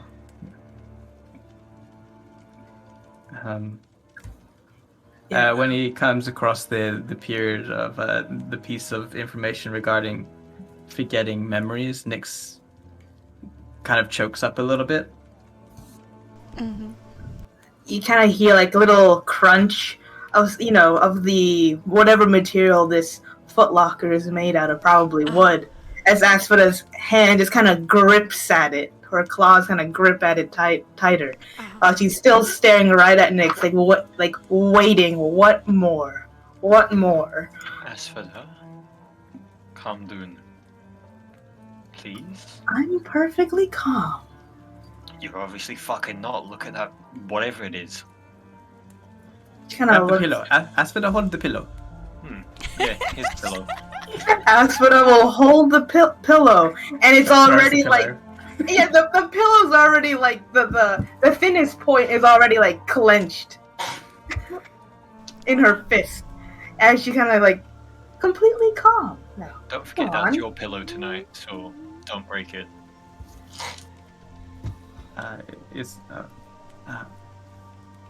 Third entry. I'm not in trouble. I've never been happier to see that round little face at my door. The magic worked. She doesn't know what happened. She actually apologized for her panic attack and for embarrassing herself in front of me and assured me she wasn't normally like that. On the other hand, I'm stuck with her again. But the other says that's a good thing. That I can learn magic. Now. I can now learn magic like she did. Like she did. Who is she?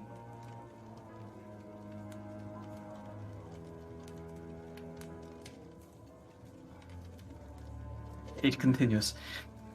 Somehow, I forgot how ignorant everyone in this stupid town is.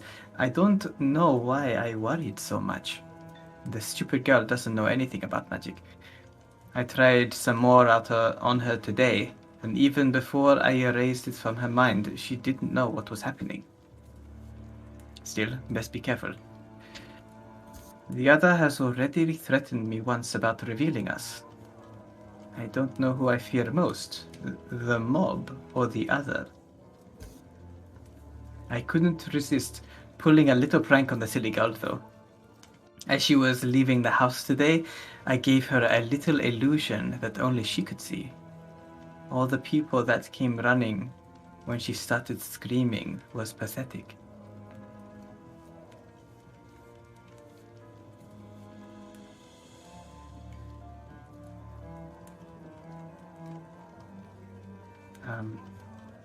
There's more, Asphyda. Need another pillow? She's already balled up the sheets into like a little, like just a tight ball, and she's like squeezing it. We're doing 13 entries, as you guys know. Oh, wow, okay. But they get shorter and shorter. Okay. This is incredible. Magic is incredible. I'm like a god. I command her and she obeys. I wish her to be frightened as she is. And all the while she doesn't know what is happening. I understand the other in a completely different way now. Today, I finally used a spell on her that I have never been able to cast before. It only works on people. The spell seized control of her and bent her to my will. She could do nothing that I did not let her. Yet she was aware the whole time. Oh man, this boy is a real asshole. But using that spell prevents me from being able to alter her memory until tomorrow. So I killed 2 birds with 1 stone on that one. I both got to see the extent to which I could control her and embarrass her enough that it was simplicity itself to plant the idea that she shouldn't speak of this to anyone and come back tomorrow morning.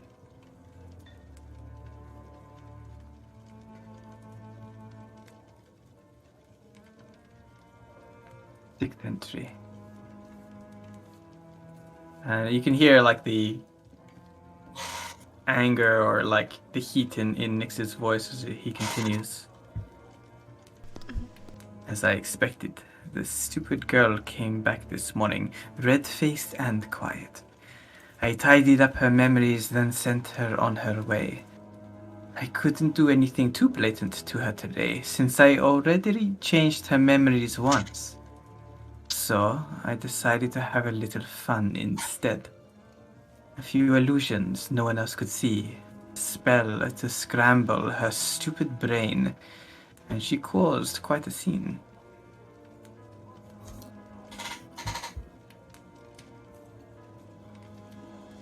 Seventh. The stupid girl didn't show up today. I guess she's playing sick after her little episode yesterday. That just won't do. I have more things I want to test. There's another spell I haven't tried yet. It's supposed to let me enter someone's dreams and control what they see. At least the other is leaving me alone. Apparently there are a lot of stupid fools right now trying to start something.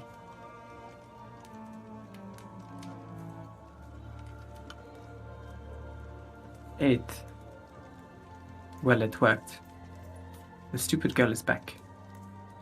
But now that she is, I realize how much of my time she had been taking up. Even under my control, she's still a nuisance. A distraction. Oh well. I've learned a lot about my magic because of her. I think I'll just have her play with the cats while I work.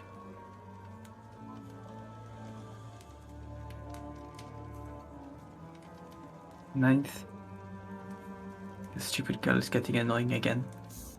She's acting weird and can't seem to keep a straight thought in her head until I pound that stupid brain into shape with a spell. But she's also becoming more responsive to the spell's suggestion. So I don't have to work as hard to make her do what I want. Just playing with the cat isn't enough to keep her out of my hair. Maybe I can get her to pretend she is a cat. Meowing doesn't distract me.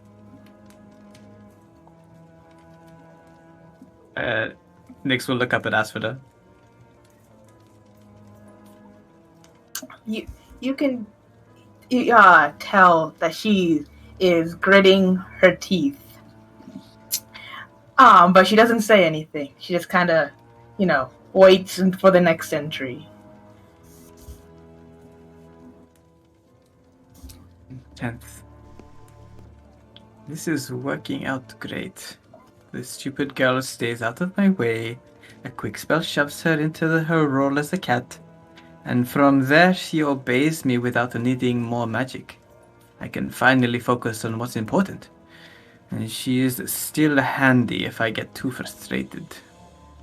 Even when my work is at its hardest, it's always satisfying to see my power in action.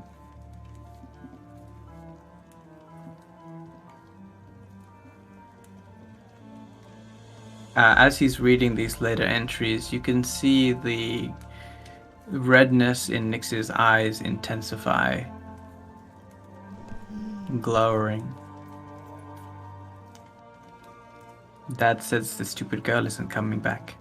Apparently, she woke up stuck in her role, acting like a cat. I suppose this was bound to happen eventually. Her stupid little brain just couldn't handle magic.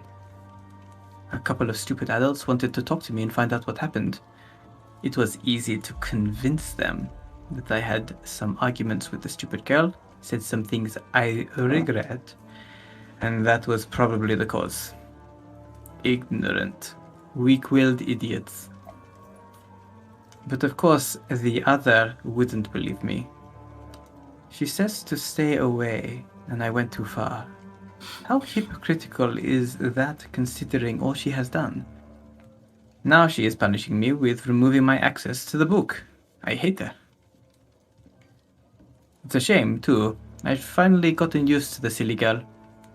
I guess I could admit that when she wasn't annoying me, she was a nice piece of scenery to have around. Especially this last week. Maybe once I finish my work, I'll take her with me. She's already shown herself a good test subject, and it will be a nuisance to have to break in another one.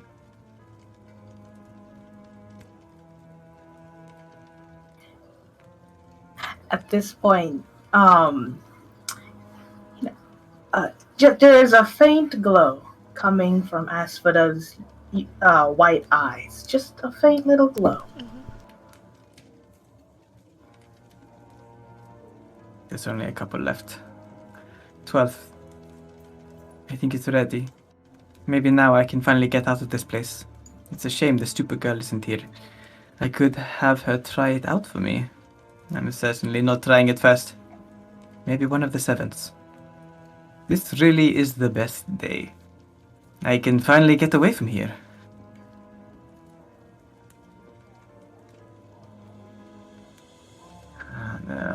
Too close together. 13th is... evidently it's not ready. We'll keep trying. And then the final entry is, what am I doing wrong?